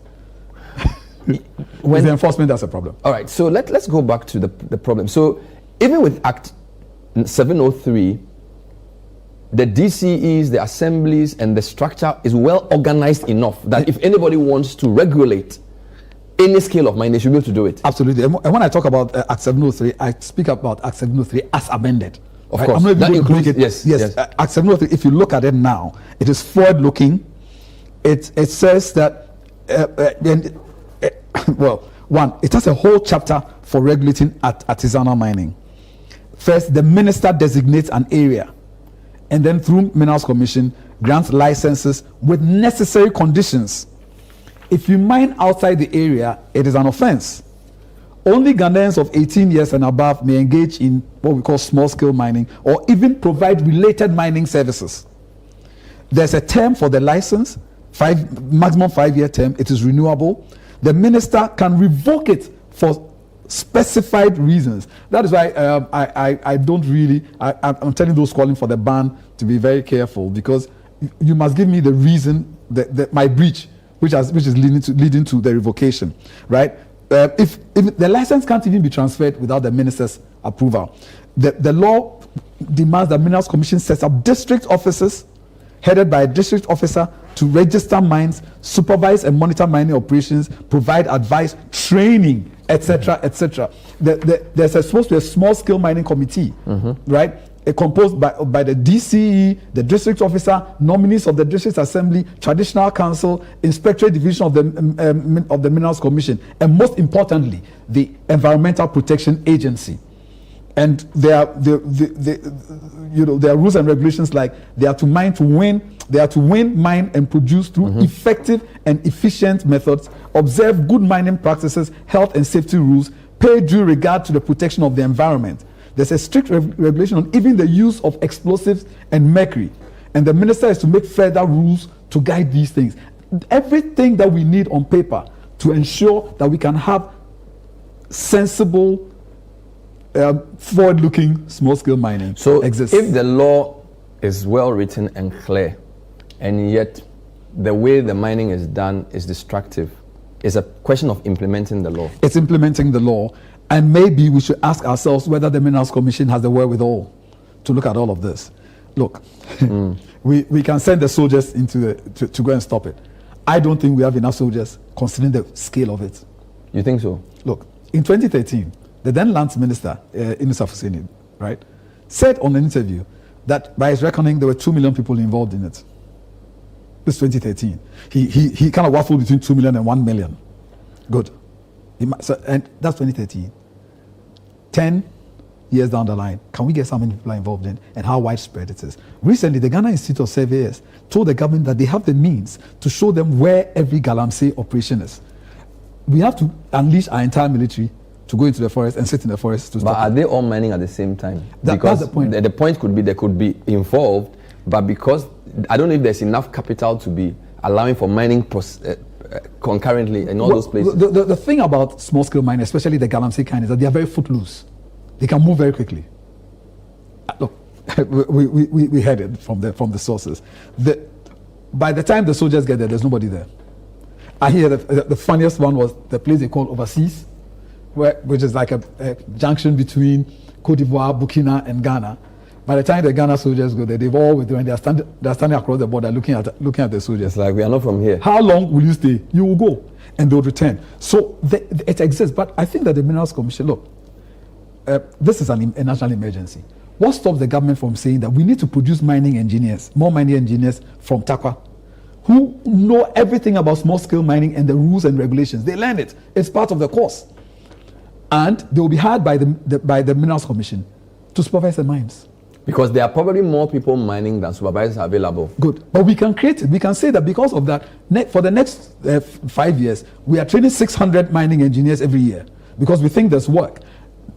Gold is money. We can get the taxes. We can pay them well. We can do the rules. You finish mining. We have taken enough money from you to do for reclamation and everything. We know which officer is in charge of what, so that if there's a breach, we know who to hold responsible. We have the means. The School of Mines exists. We can equip it. We can send young men and young women to train, and in 4 years, they'll be ready to be deployed. We've been making this noise for 7 years. But this is possibly a medium to long-term solution, because I think that the issue of a drastic action that needs to be taken is critical. Absolutely. The 52 statements also have come. Over 90% of them has asked for state of emergency. The first group that introduced that expression in the Galamsey conversation, as far as I know, was Occupy Ghana. Yes. When did you first ask for state of emergency, and why? I think the state of emergency came up in October 2022, when now we saw that the government, which had tried to fix it, was no longer interested in fixing it. And we could see that it was extending. It was going to be more difficult to stop than when we started the advocacy. And so we said, let's have a targeted state of emergency at the mining areas where this is taking care of. It's just going to stop let's stop the bleeding first.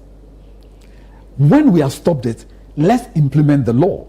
So we can say, stop it first, declare a state of emergency. If they won't do it, confiscate all lands that are used for Galamsey. We need some drastic action, first to send a message and to stop the bleeding. When we stop the bleeding, we can now fix the bones, we can put the POP on it and make sure that everything is right. But as you can see, at the time, nobody was interested in it. What was the...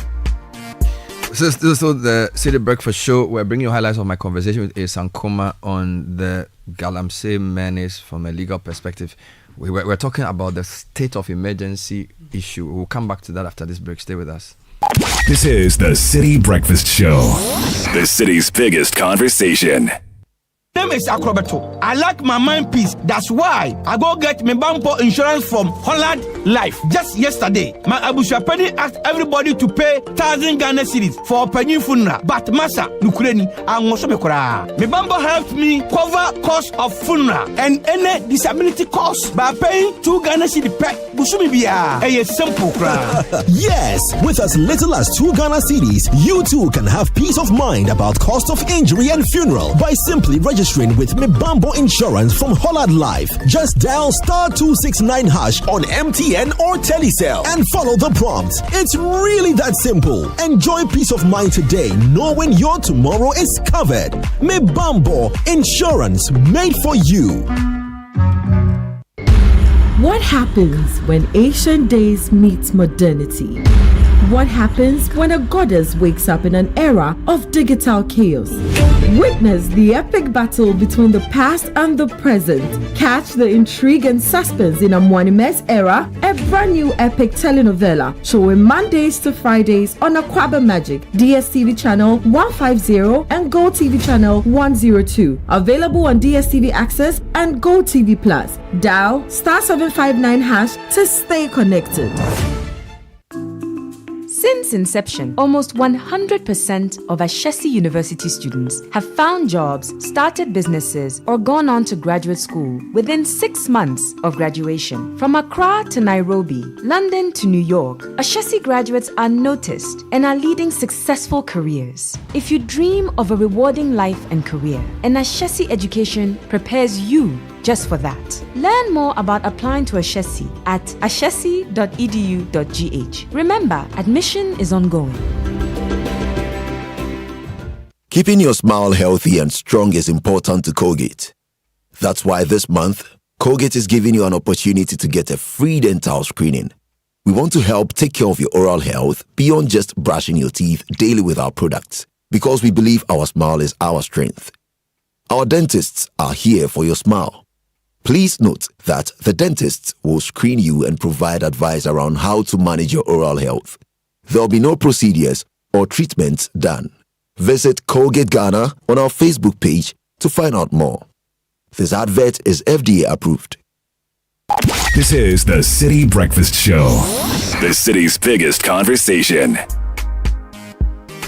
So it's 8 minutes to the top of the hour, still on the Citi Breakfast Show. Let me bring you final tidbits of that conversation, particularly on the issue of a state of emergency, which has become the main thing all those who are asking for Galamsey to be stopped have been asking for. Here are the rest of the highlights. No, at the time, nobody was interested in it. What was the basis for state of emergency? And I guess it wasn't national. You were saying they should declare state of emergency in specific places. How was that going to work? Because I recall the minister recently say that a state of emergency is draconian and that he did not think that was the way to go readily. Of course. So when you say state of emergency is declared in a place, because I think even in your statement you also made reference to Parliament, because at the time you made that call, Parliament was on recess. So can you explain that thing to us properly? If you look at the state of emergency provisions, I believe in Article 31, it doesn't have to be in respect of the entire country. Good. It is a situation where some, should I say, rights may be suspended. Like we're all kept in our rooms because of COVID. And when there's a war or disturbance in some part of Ghana, the president is able to declare a state of emergency for the town and say that because of that we've imposed a curfew. Everybody should sleep at 6. It doesn't apply to the next town, just that town. So we're saying let's identify the mining areas.